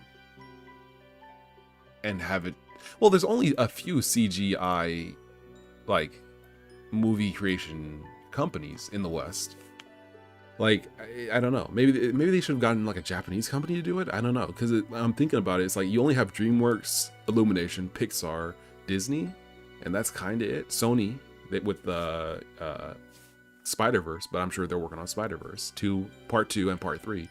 Spider-Verse 2 Part 1 and Spider-Verse 2 Part 2. So I imagine they would have their plate full, where it's just like, yeah, we can't do a Mario movie. So the only people left would be like Pixar, who's, you know, of course doing their Disney stuff, and I'm sure Disney and Pixar wouldn't want to do a Nintendo movie because they wouldn't own the Nintendo. They wouldn't own Mario. They wouldn't own the movie rights. So it's like, you know, Nintendo would never sign over the rights to the Mario movie to Disney and Pixar. I feel like that would be like Disney would want to own the rights to make Mario movies if they were to make a Mario movie, and I don't think Nintendo would want to sign over that to a single company in perpetuum. Like I don't know. So it's only like DreamWorks and Illumination left, kind of. So it's weird. I feel like DreamWorks would do a pretty good job with it. I feel like they would have been a good choice. But that's kind of like the only choice. Why do people hate Chris Pratt? I don't hate Chris Pratt. I think he's a fine actor, but I just can't imagine, like, why is he Mario? Like, why not Charles Martinet? I mean, like Charles Martinet sounds like a normal guy if he's not doing the Mario voice. So, and he's played Mario for 40 years or whatever. So it's like you could definitely have him be Mario, because then he has full control over if he's doing the Mario voice or if he's more, you know, reserved in how he does it, rather than getting just an ordinary person to do the Mario voice. And then I guess you're gonna have him do the wahoo, haha, periodically, which is weird. It's just, I don't know, but that's a different person. That's an entirely different voice. Or maybe he's not gonna, you know, sound like Mario at all. In which case, it's like, why did you get Chris Pratt? Like, it could have been any person. It doesn't have to be like one of the biggest stars in Hollywood. It could be just anybody. If it's Chris Pratt, it could be literally anybody, because there's no reason to be him. It's just it's weird. At least the Sonic movie, yeah, Sonic sounded like Sonic. Tails was, I think, the actual voice of Tails. Knuckles, Idris Elba is a weird choice for Knuckles, but he was fine. He sounded Knuckles enough. I feel like Knuckles has a higher voice than Idris Elba, but they were going for a little bit more of a serious Knuckles, so I could kind of, you know, understand. Keanu Reeves. Oh man. Yeah, decisions happen because of investors. Yep. They're trying to make money, and they're like, well, no one wants to listen to Joe Schmo be Mario or Charles Martinet. We want to put Chris Pratt on the movie ad. We want his name up there. And it's like, all right, whatever.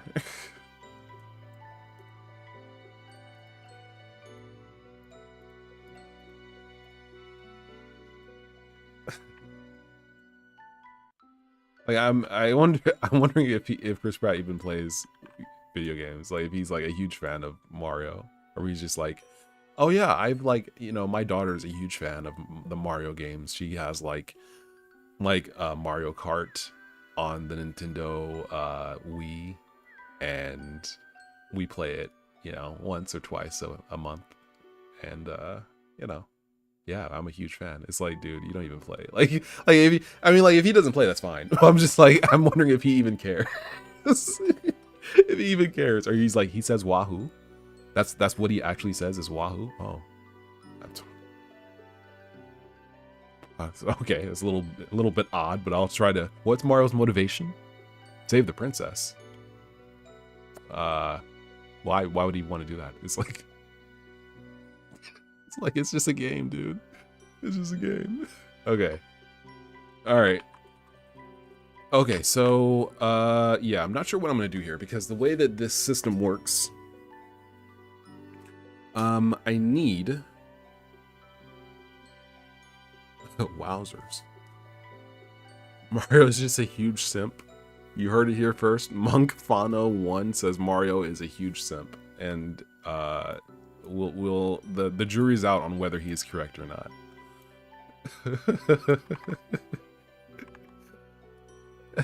Donate to my super chat, and Mario's like, wahoo.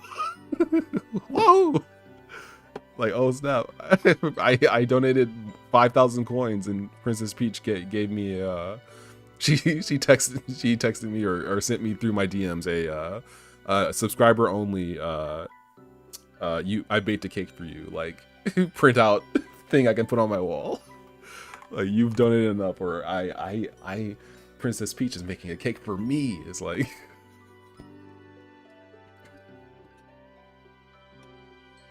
Princess Peach is making a cake for me, Luigi. Mario. She sends that to all the subscribers. You shut up. I don't say anything about Princess Daisy. You keep her name out your mouth.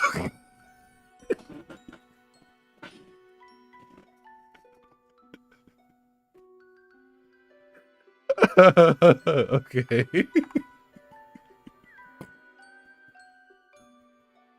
I just like the idea of Luigi just immediately getting angry. Mario, don't be such a simp. Princess Peach, she's just a streamer. She's an eagle, Mario.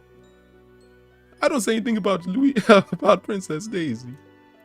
I don't say anything to you. You shut your mouth. Like, we'll just immediately get angry. It's like, bro, chill. Okay.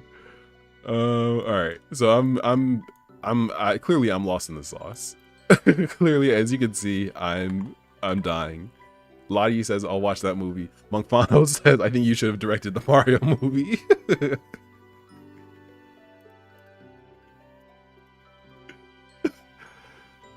Daisy deserves better than to be badmouthed by someone who supports the Peach supremacy.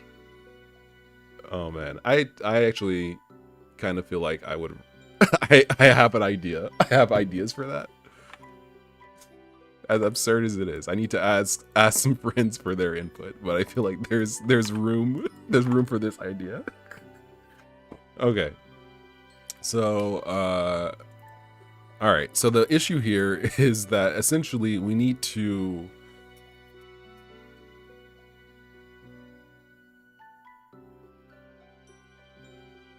reorder these somehow. I'm not sure how we can do it though.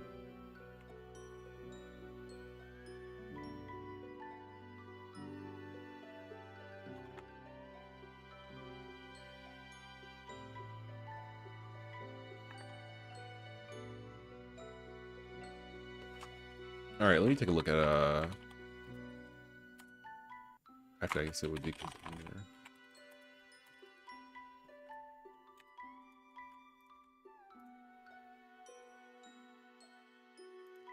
Let's see, rows, container row, world space, scroll bar, on update, on open, default expand.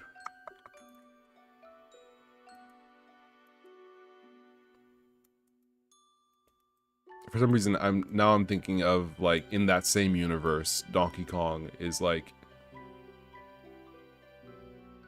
he like watches just like CNN or something, like in the, like, while Mario and Luigi are going back and forth about this garbage, Donkey Kong is just like chilling, watching like Steve 1989 MRE info. He's just like, he's just watching like MRE reviews where he's just like, oh yeah. Oh, this is such a stupid idea. All right, so what we need to do, what I need to do, I need to reorder elements.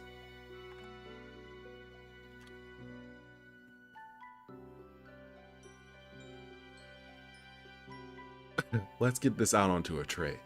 Nice. Yeah.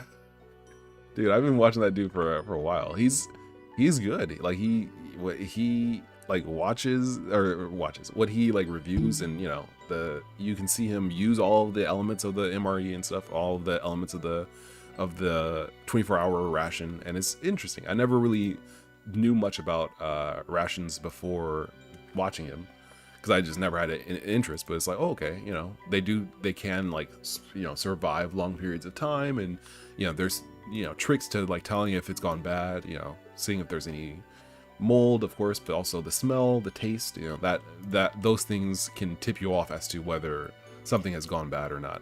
You know, before you actually swallow the food that might have destroyed, might be destroying you. It's like, yeah, just like to make sure you cook it, and you know, here's how to use an Espit stove. It's very interesting. Doing podcasts, Donkey Kong, the Joe Rogan of the Nintendo universe. Like, but he doesn't even like. I feel like maybe Yoshi would be the Joe Rogan of the Nintendo universe. I don't know why. It just feels like it has to be a character who, for some reason, the idea of a character doing a podcast and basically like canonically not speaking, like he doesn't speak English. He makes noises or something, and other characters can understand them, but the audience, the players, don't hear. You know, hear Yoshi say like yes or hi, hello. You know, he's just like wow, and everyone's like, you said it, Yoshi. It's like, how do you understand what this dude's saying? So I don't even know what to do here. Because I don't know. How is this going to work? How will this work? I need to reorder.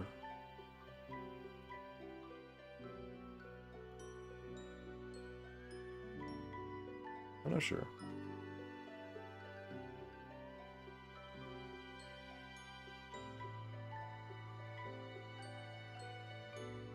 I guess what I'll do is I'll do a category based thing. I'll make a GUI element specifically for this.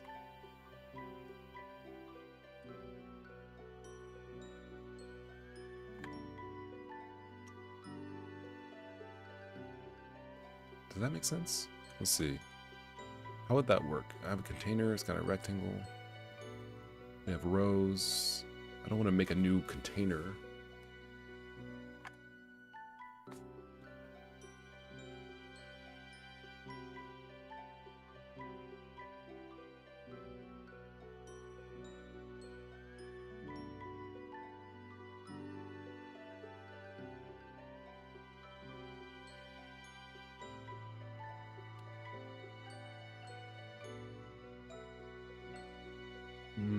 Render notes and then E sub notes to keep order.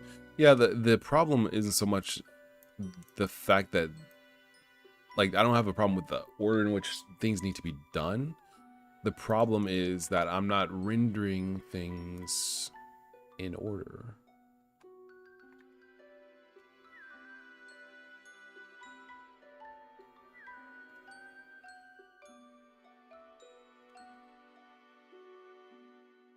Okay. All right. Pardon me. So I guess what we'll do, we'll make it so that if you edit anything, then basically the entire list needs to be reordered. Because, for example, if we have, let's say, a list like, you know, root and then subpage 1 and subpage 2, and so you have, you know, 3 cards in each, right? So root, 3 cards, subpage 1, 3 cards, subpage 2, 3 cards. And then you go to root and add a card, all of the other rows need to basically be pushed down. Or in other words, the one we added, the row we added, needs to be in this slot. So we can easily do that, but we need to order things correctly.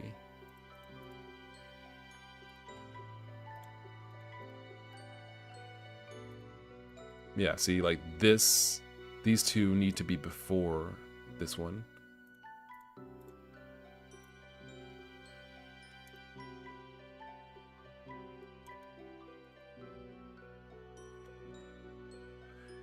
All right, so let's see. Menu system, add new menu. Okay, let's see. New menu close button.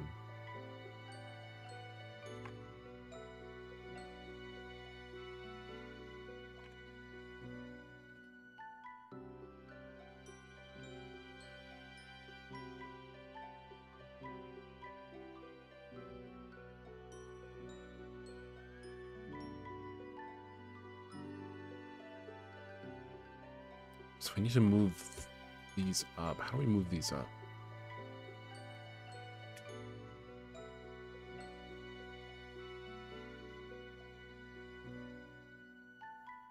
Clear data.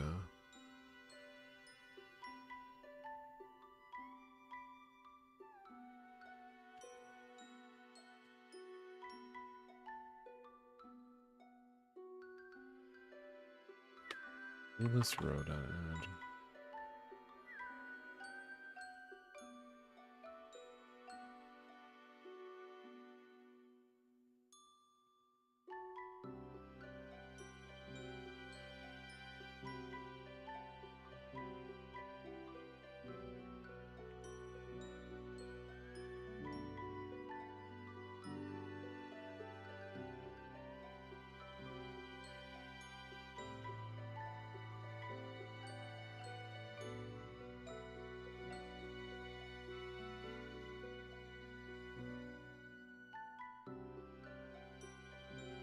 For some reason, I'm having trouble like conceptualizing what I need to do here. Fundamentally,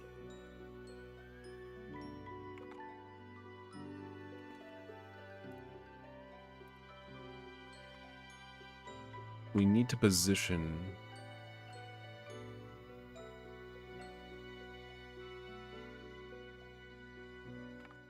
well, let's fix this first. This button issue.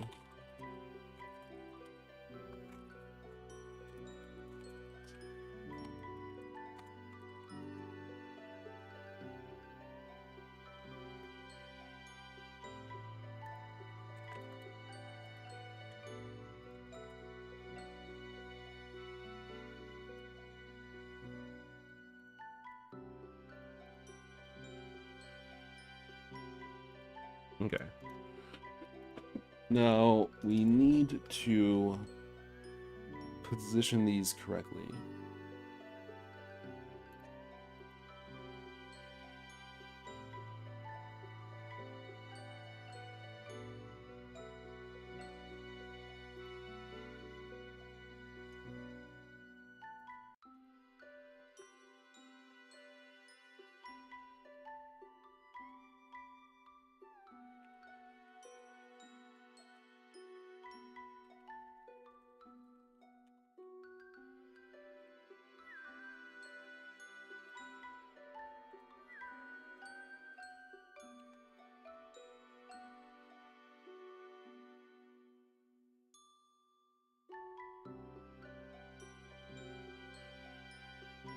I think. How can I do this?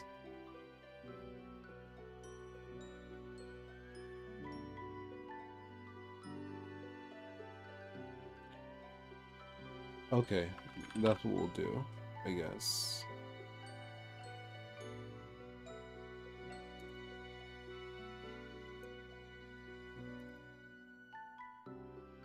So add row just...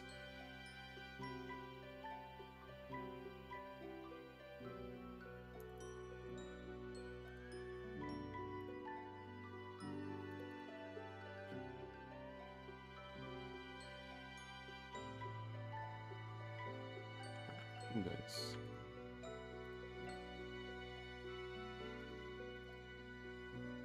Spend elements. These ones spend rows into pinned. New row. Okay. Maybe we can just make the rows here and then just position them manually. So I guess that makes sense. So this is what we were doing previously. But this time we'll take advantage of this approach. Because here we will say okay. Visible okay.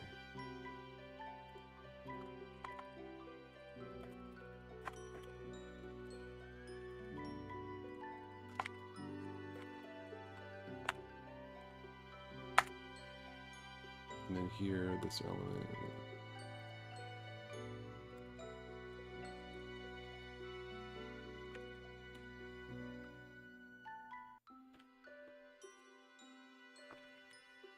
Okay, then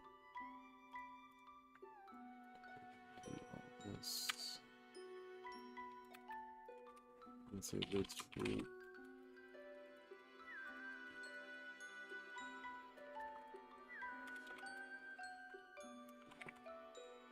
I think that'll work.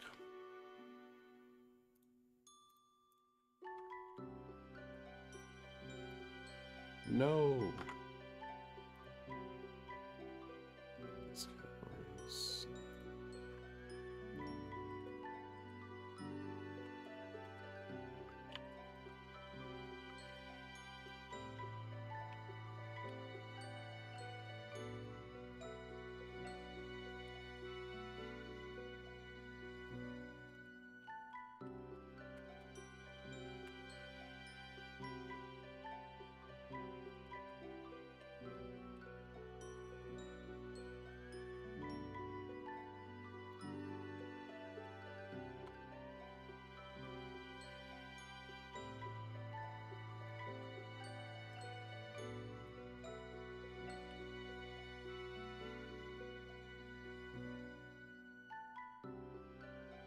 this category. Oh, let's.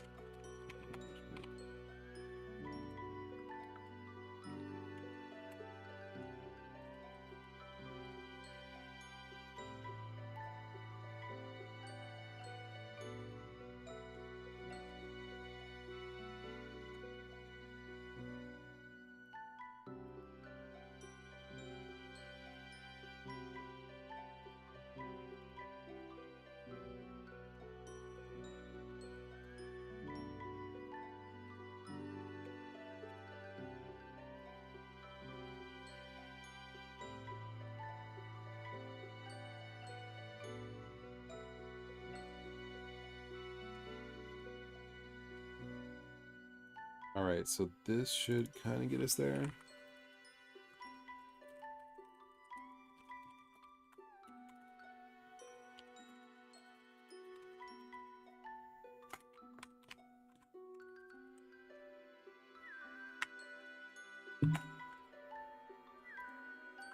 All right.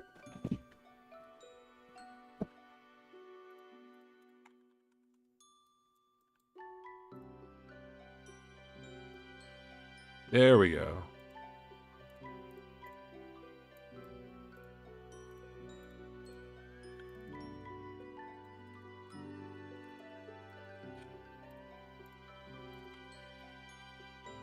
All right, so then we should be able to. Oh, yep, that's exactly as it should be. Then we should be able to say edit, and we should be able to set a type. For example, say change this to checkbox. Oh, it doesn't change the icon.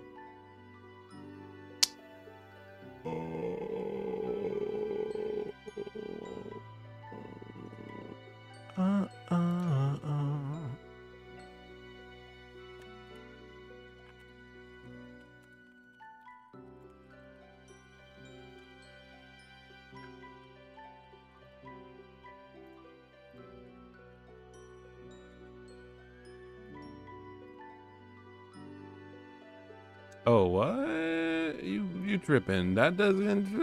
Okay.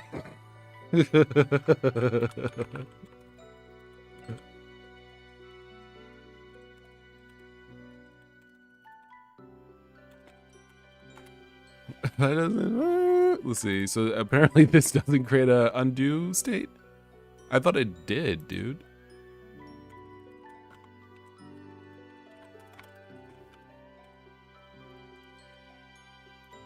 Let's see if okay, well, either of these really should do it. Yeah, wait. No, yeah, I guess it doesn't.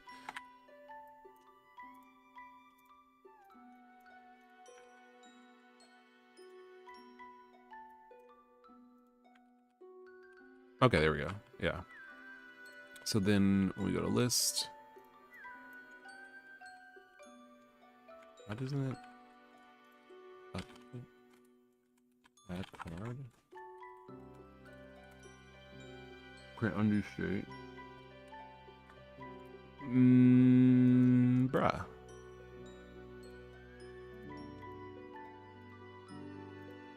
Oh, undoing and redoing isn't doing it. Okay.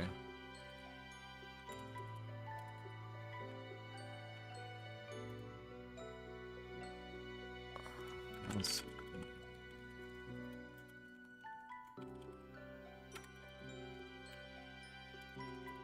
All right, that might be it. Let's see.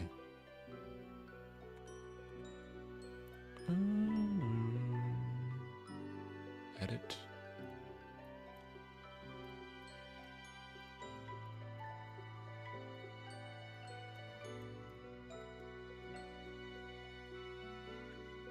There we go. Beautiful. Wonderful, wonderful.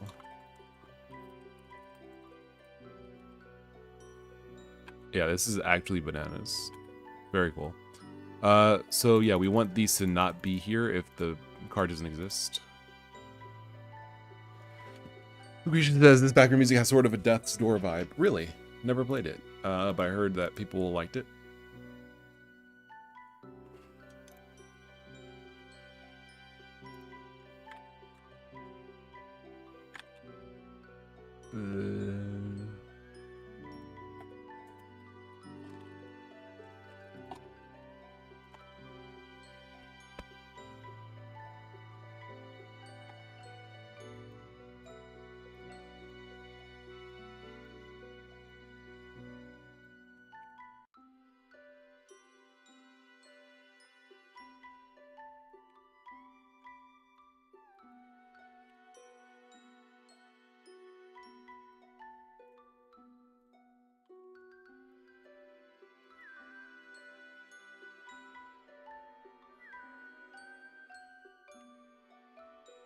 Yeah, okay.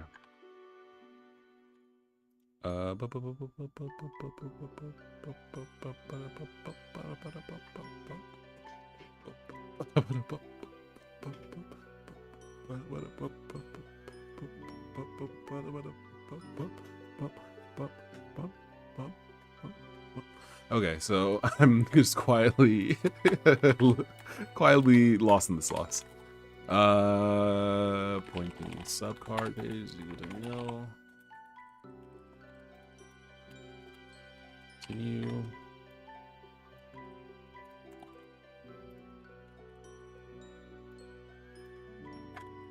There's no valid, right? Oh, there is. Why is there valid for a page? They can't be destroyed, can they?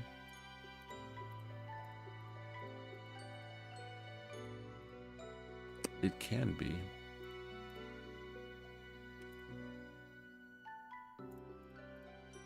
So valid is only set to false if it's deleted.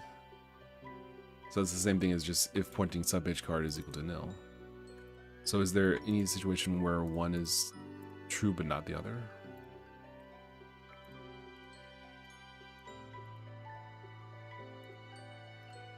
No. Okay. That's great. I love my idiocy.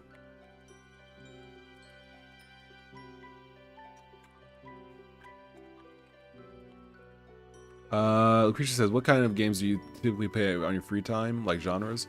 I've been playing Shenmue, a pretty good amount. What else?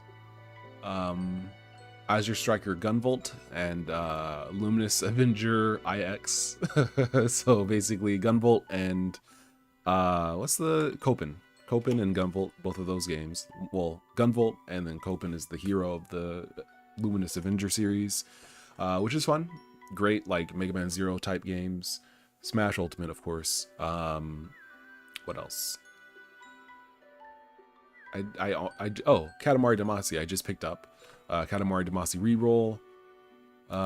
Played it, I rented it and loved it, and so I was like, well, you gotta have Katamari Damacy, like that's such a good game. So I just picked that up. Yeah, just a variety of games. Got Star Wars recently. Star Wars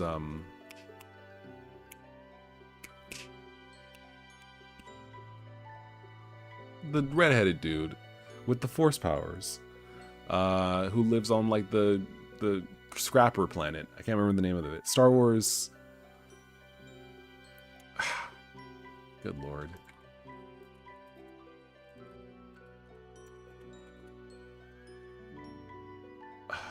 Not Squadrons. What's the name of it, dude?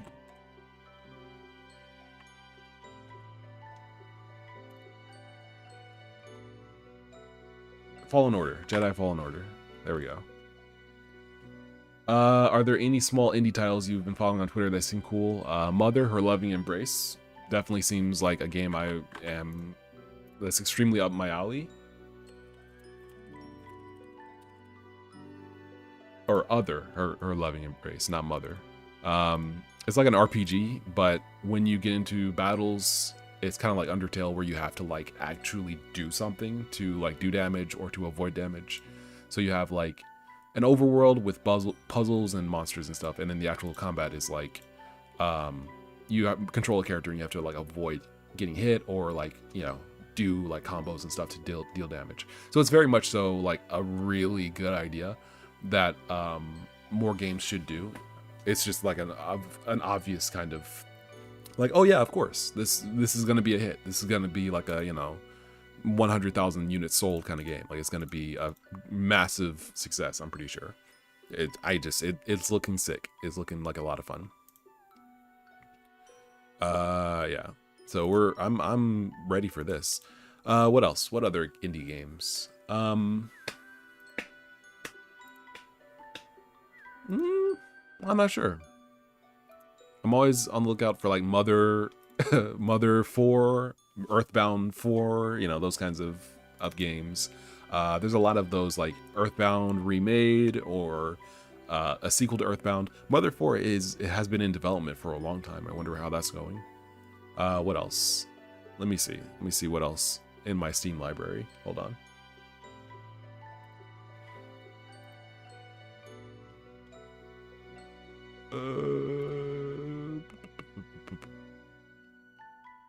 Yeah, that's more or less it.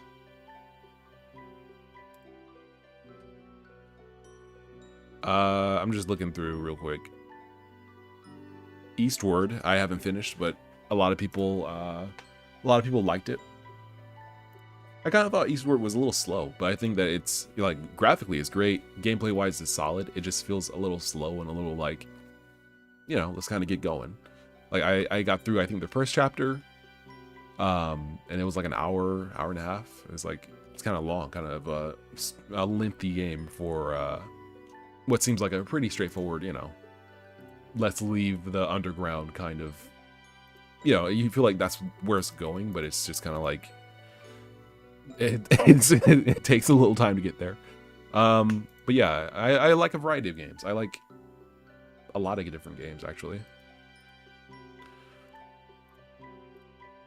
Okay, so where are we at here? What did I just do? Oh, I fixed that so that when you have a subpage and you delete the subpage, the elements are deleted too. Yeah, okay, undo. There we go. Boost, voice.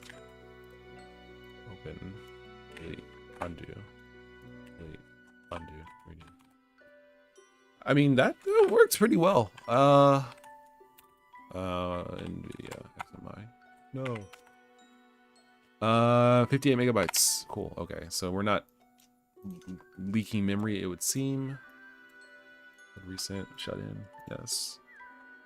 View list. Okay, so we got. Okay, well, here's an issue. So we have to figure out a way to delete these after we leave.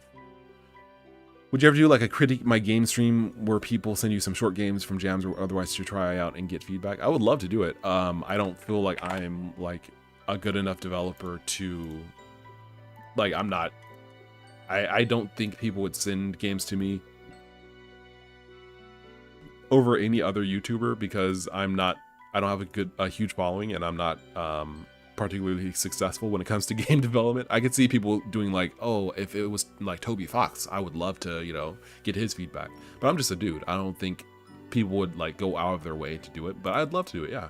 I mean, I guess I could just do it. I don't have to have people send it to me. I could just have a YouTube video or a stream where I just play indie games.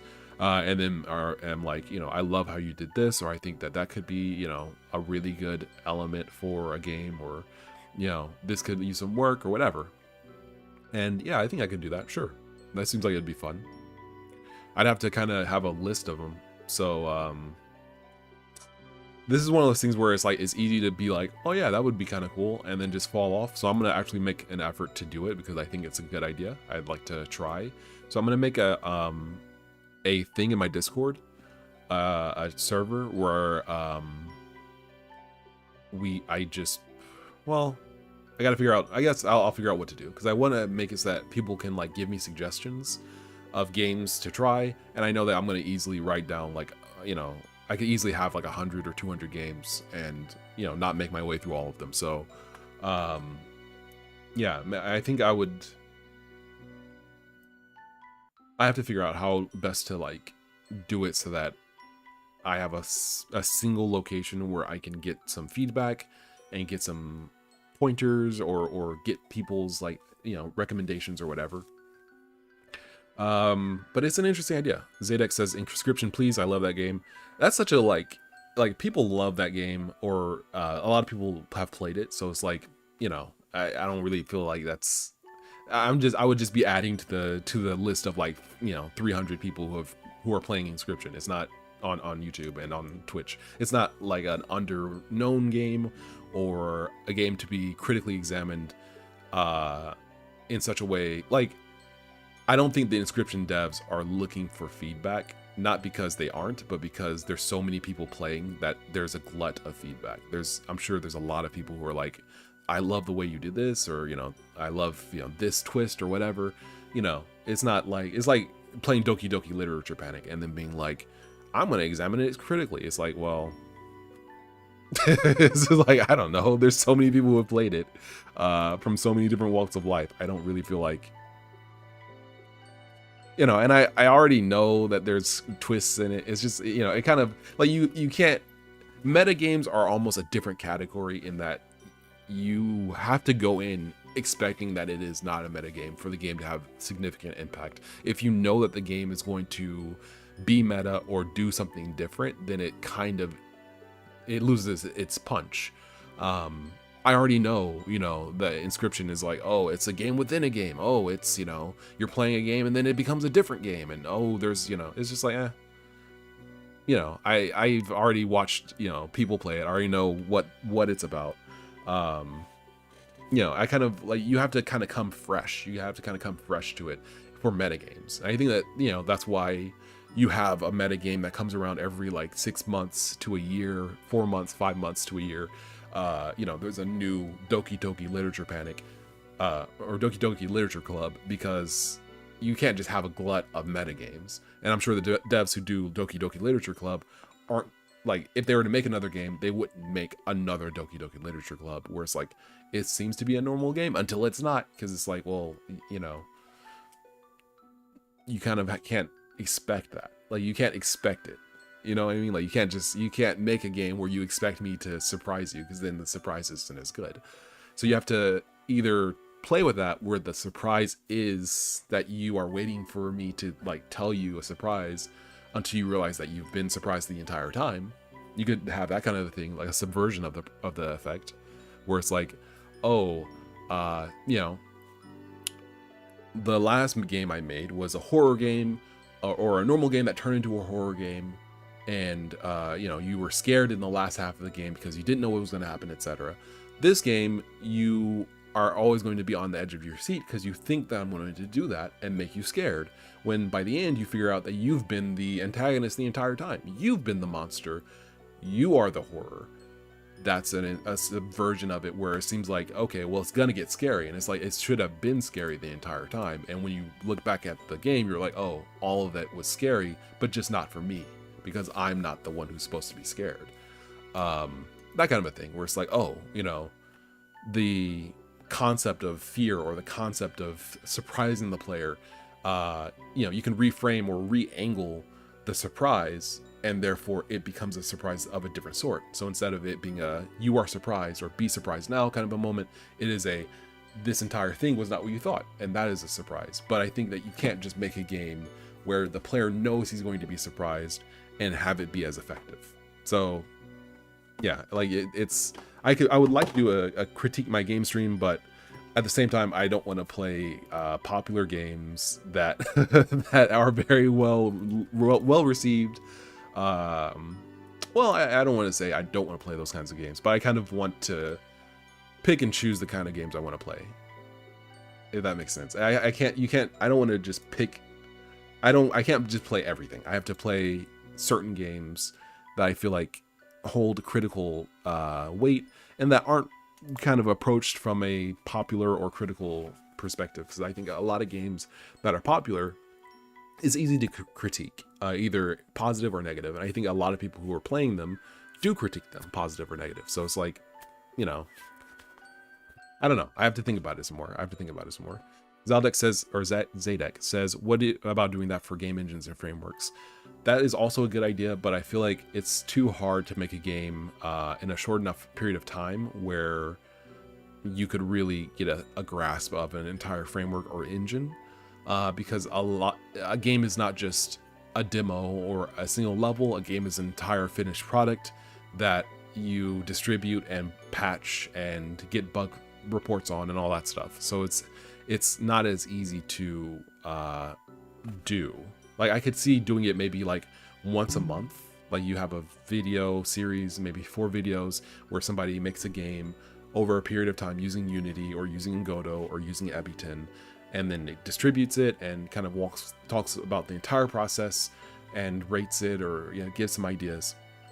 But to do that on a weekly basis or even multiple times a week is really, it's doable, but it's tough. It would be very tough, and I'm not sure if I'm the guy to do it. I don't know. That's also a good idea, though. That's also a good idea. I have to think about both of these concepts. And also, I don't feel like there's enough game engines and frameworks out there to kind of like realistically approach. Like, there's many out there, but there's not that many that I would use. Like you have Haxflixel, you have or Haxpunk. Well, I guess Haxflixel, because I think Haxpunk is kind of like under maintenance, like they're kind of retooling it. Monogame, you have Love 2D, you have Pygame or Piglet, or yeah, that's basically it. You have Ableton, Game Maker, Unity, Godot, Unreal. You have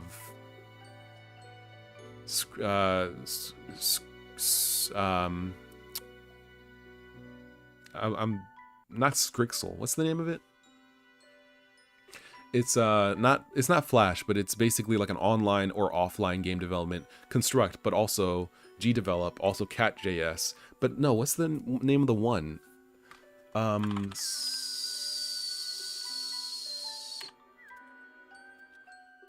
Starts with an S rather. But there's like only like 2 or 3 more. Like I can come up with maybe like 17 engines or frameworks that would work, that you could conceivably use, and I just don't feel like that's enough. Like you could do that for a year or 2, but then that's kind of it. Like there's, well, actually less than a year if you were doing it like once. If you were making a game with it once every 2 weeks, you could get through half a year, probably somewhere around there. And Zadek says, what about NES Maker? I've never heard of that.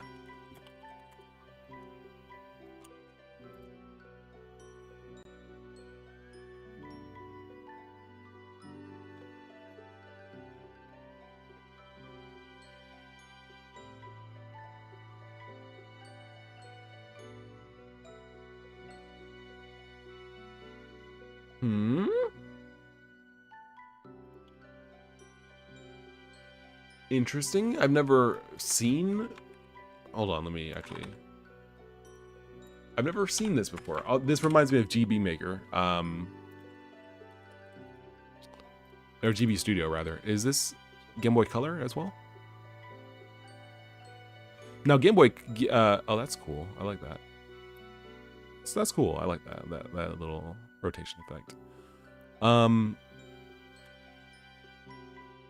I never tried this before. GB Studio. I'd like to give it a shot. See, maybe I could give it a shot. Or I have tried it, but it's been years. Maybe it was before even GB Studio 2. It might have been like 1 point something, 1.2, 1.1. GB Color, Game Boy Color. All right, I could get behind GB Studio. I'd like to give this a shot. I kind of feel like a game development tool that outputs a ROM that you could package with an emulator that also allows for using external libraries that do things that weren't possible on the source emulator or source console. It's kind of like the most like cross-platform and future-proof game development system, I feel like, because it's like you'll always have a Game Boy emulator or a Game Boy Color emulator or whatever on every platform, right? You're always going to have that. You're always going to have this on Windows, Mac, Linux, 64-bit, 32-bit, in 2002, in 2022, in 2000, whatever. As long as, life continues, you're probably going to have an emulator. So I feel like this is kind of like a virtual, not a virtual console, but what's it called?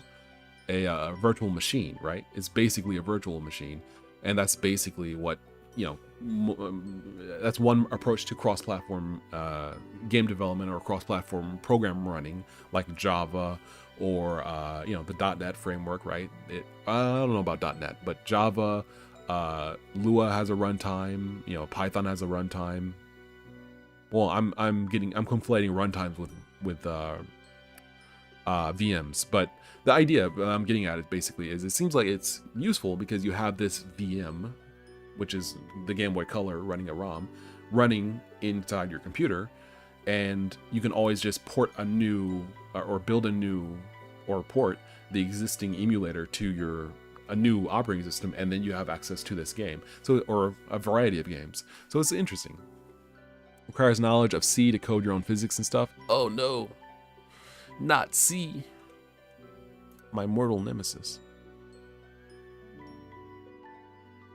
Although this kind of brings up the question of like, what's the difference between GB Studio and NES Maker? Obviously they're different, you know, different tools, but it's like they are targeting two devices that are kind of the same. I mean, like, you know, in terms of overall resolution, the quality of games, you know, is interesting.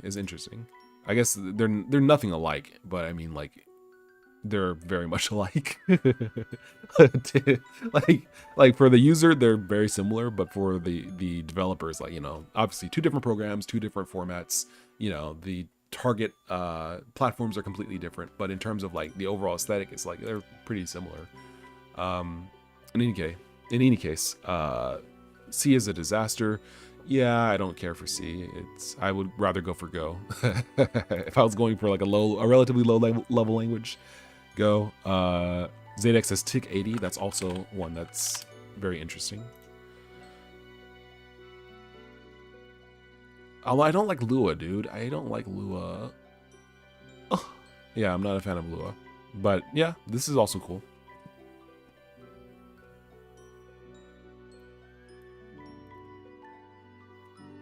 I'm gonna try out GB Studio though. I'm gonna try that out definitely. Let me write this down.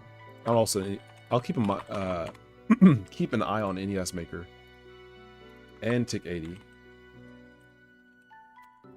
But GB Studio is like, I want to try that. I want to see what you can do with GB Studio.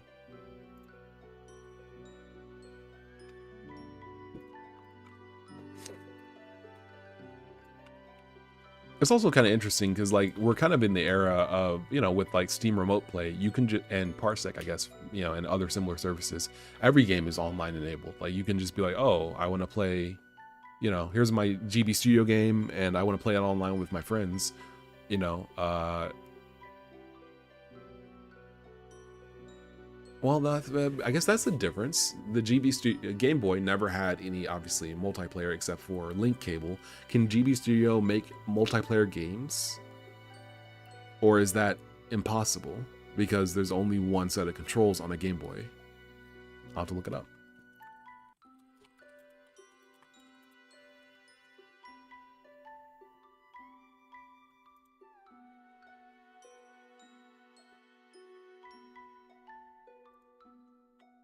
Or is it two different using WebSockets? Interesting. I have to look it up. I wonder. Like, how could you do multiplayer?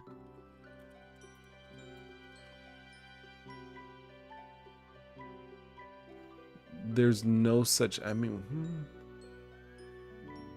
local multiplayer?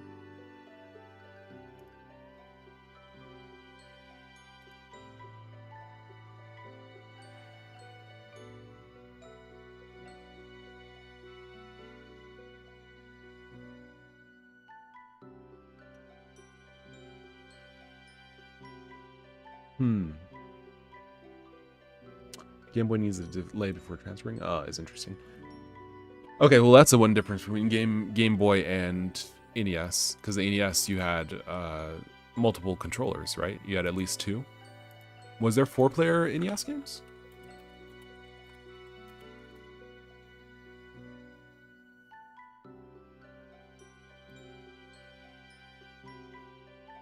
RC Pro Am and Super Off-Road. Okay, Gauntlet 2, Smash TV, Micro Machines, maybe? Okay, so there's a few 4-player, oh wait, 4-player alternating. Interesting. Okay.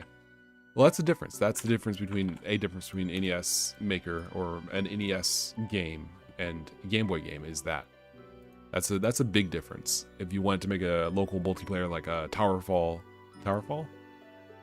yeah, Towerfall like game, the NES, and you wanted to choose one of these, NES Maker would be the one because that's the only one that you could choose local multiplayer on.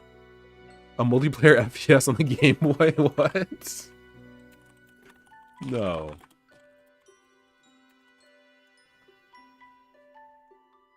On the GBA or the original Game Boy? There was a few on the Game Boy.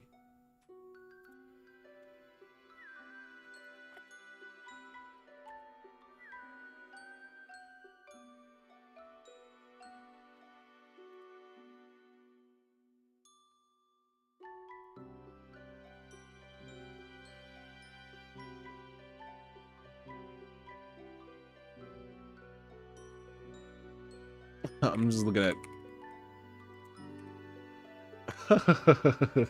Dai Katana on the Game Boy Color. It's just like, what?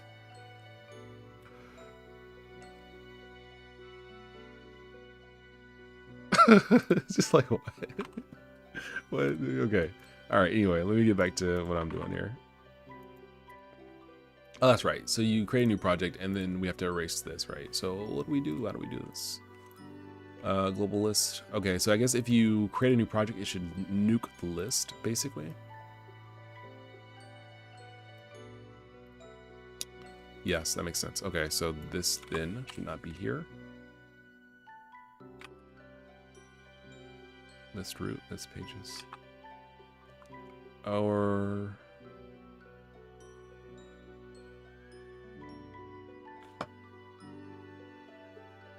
oh, we have to make a new list. Yeah. Right. Okay, so when we make a new project, this is where we do this. List root is this. So list root long. What's it called? It's called list. Okay.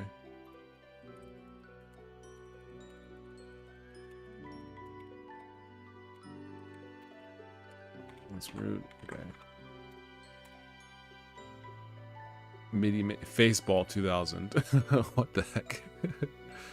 All right. This won't work because the menu system doesn't exist. Well, it definitely should.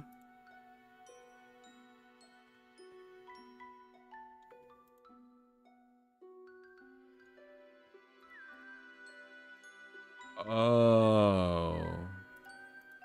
That won't work. Okay, so we can't do this. Constructor menus. Because we are making it. Right. Okay, so... we will do this then. This is fine, but then when we make a new list, new project, we'll do those. Yeah. I guess. New list.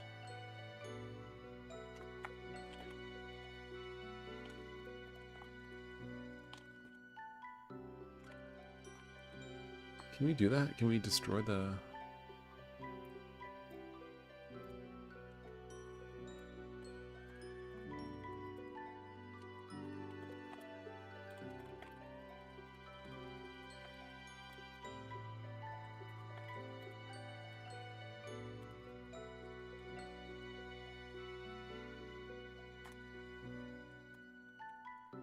Alright, that's a good start, I think.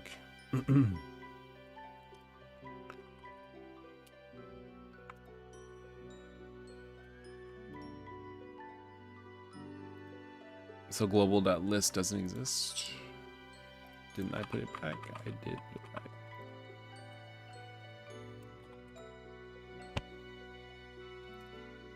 Oh, I see. I see.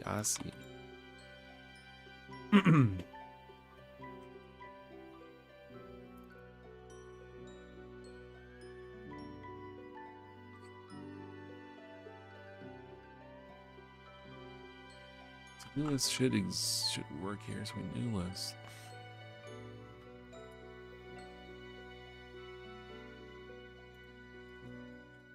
That won't work because when we make a new project,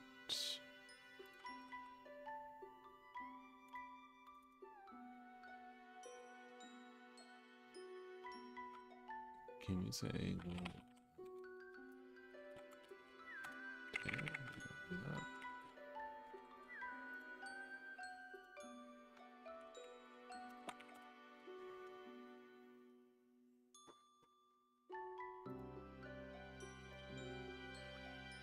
because category.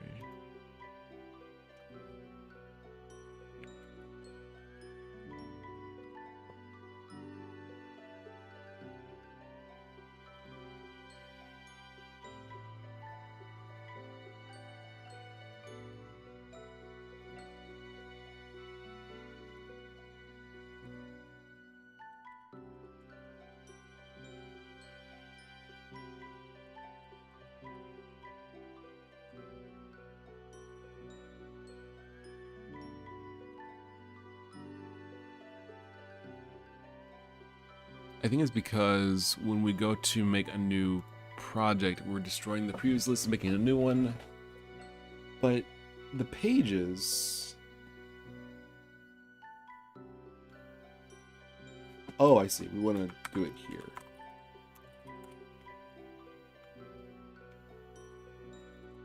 There we go.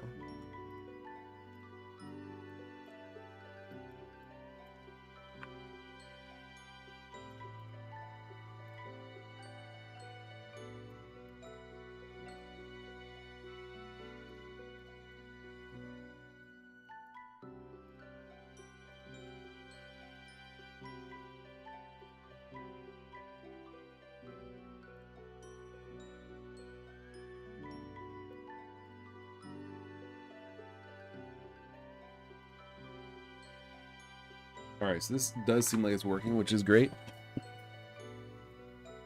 Cool, very cool, very cool, very cool, cool. It's all good, it's all chill, it's all chill, it's all good. Alright, so...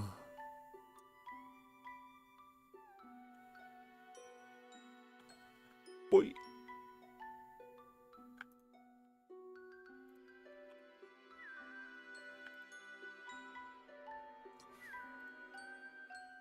Yeah, I think we're gonna do this a little bit differently. Do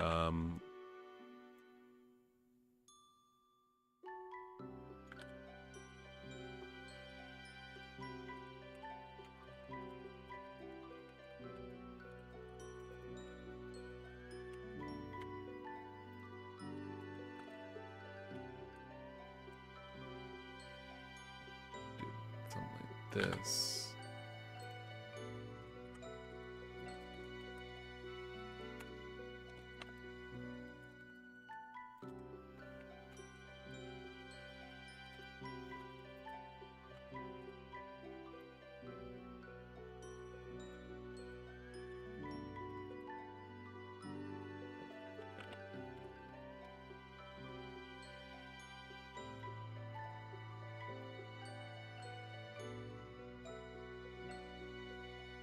Okay, let's see.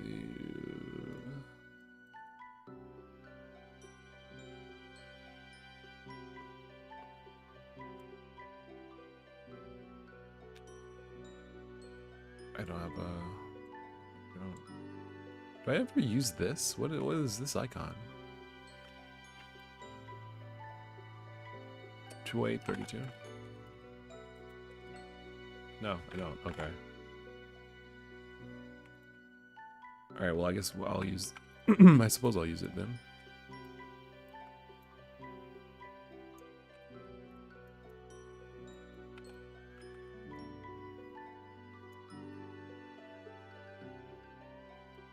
Alright, something like that. Let's two, okay. 1, 2, 1, 2.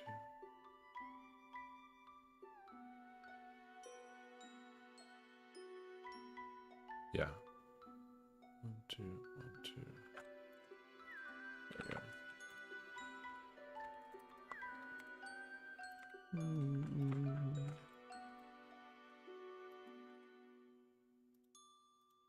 Oh, psh.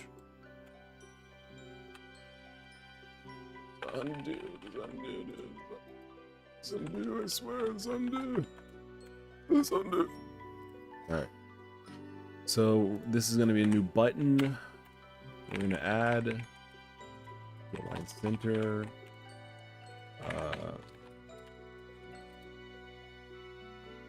Yes. Yeah. Right.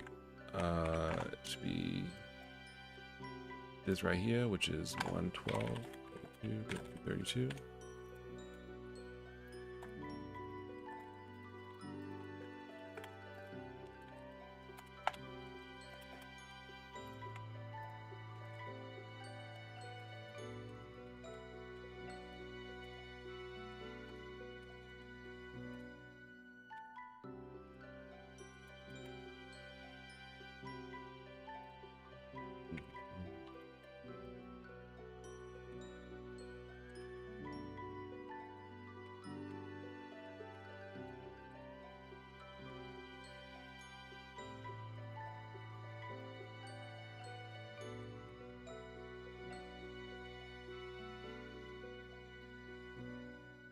Wait, 32. Okay. There we go. All right, so I think this should kind of help us out. This should kind of a little bit help us do what we want. It most certainly did not. Page name is a label now.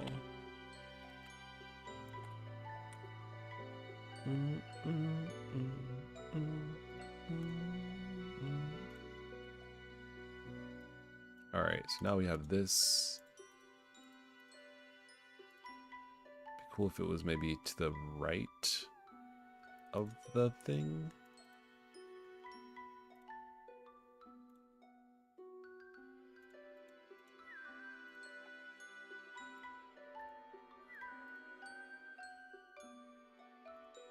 Something like that.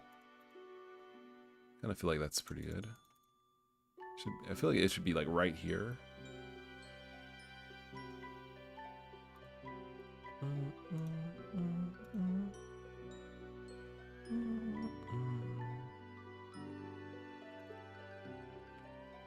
So we could do something like this.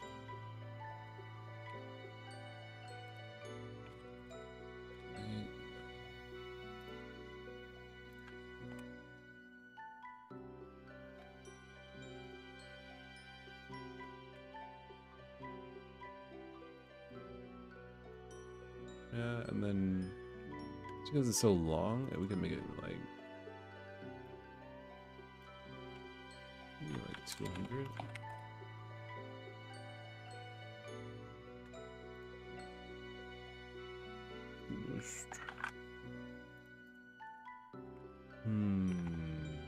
Alright, really, I want it to be 30.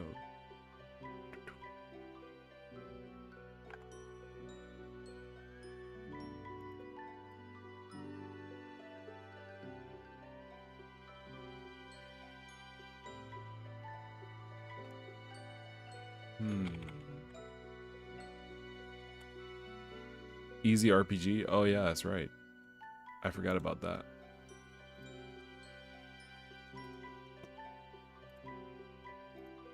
Are they making the like editor too? Or at least I guess they are. I forgot. Are they like where's that? How's that going?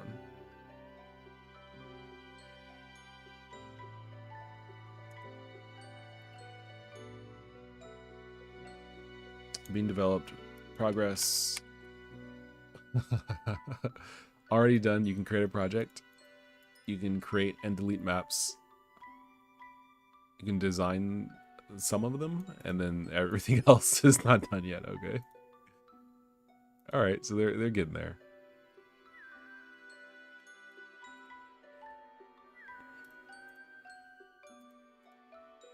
Oh, these are two different editors. Okay, Windows and Mac. Okay, or Windows and Linux.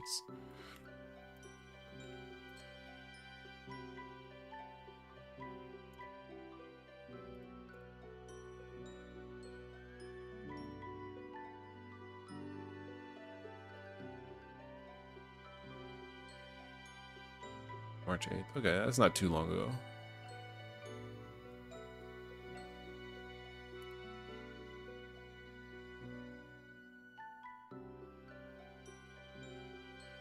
Alright, they're working on it. There was an MMO you made a human mate with it. That's insane. How? Yeah, just how?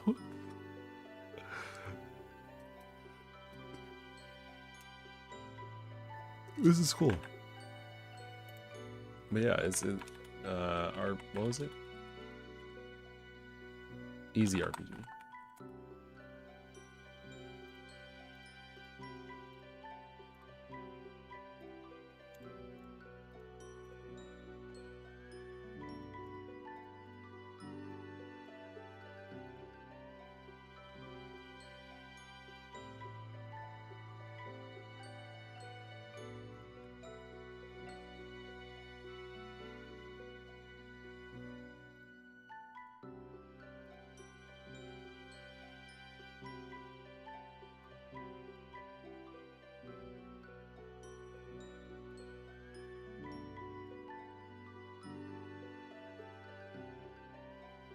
Why is it split over multiple lines?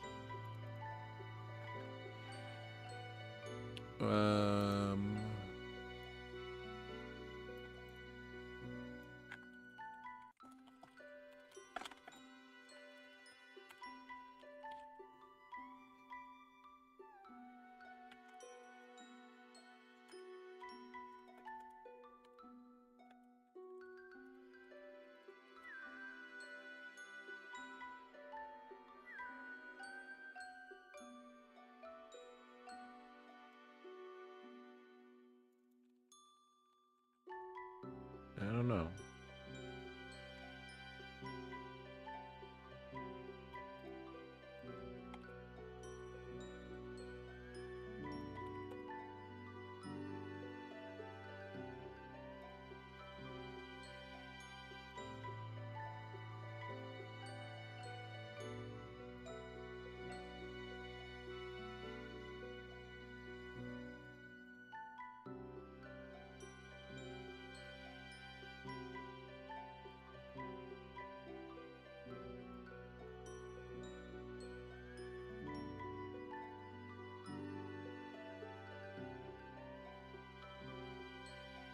This kind of works.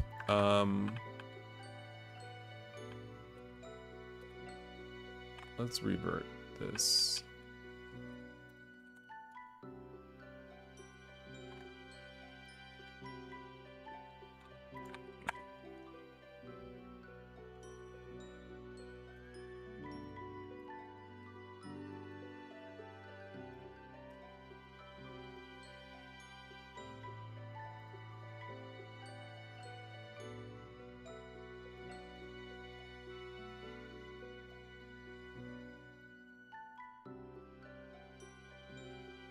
Still got to figure out how I'm gonna do like sorting here, because I want that to be at the top, which means that this needs to be a sub container, which is not like I don't want to have to deal with this, but it's a necessary part of the process. I want to have a title here, like list, some filtering options, and then this entire display is down here. Yeah, so we'll see how that goes.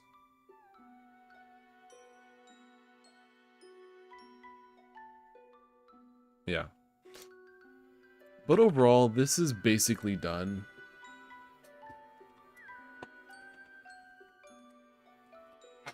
Yeah, I'm calling it. I'm done. This has been fun. It's been real. If you want to support development... Oh, this got frozen. Force quit.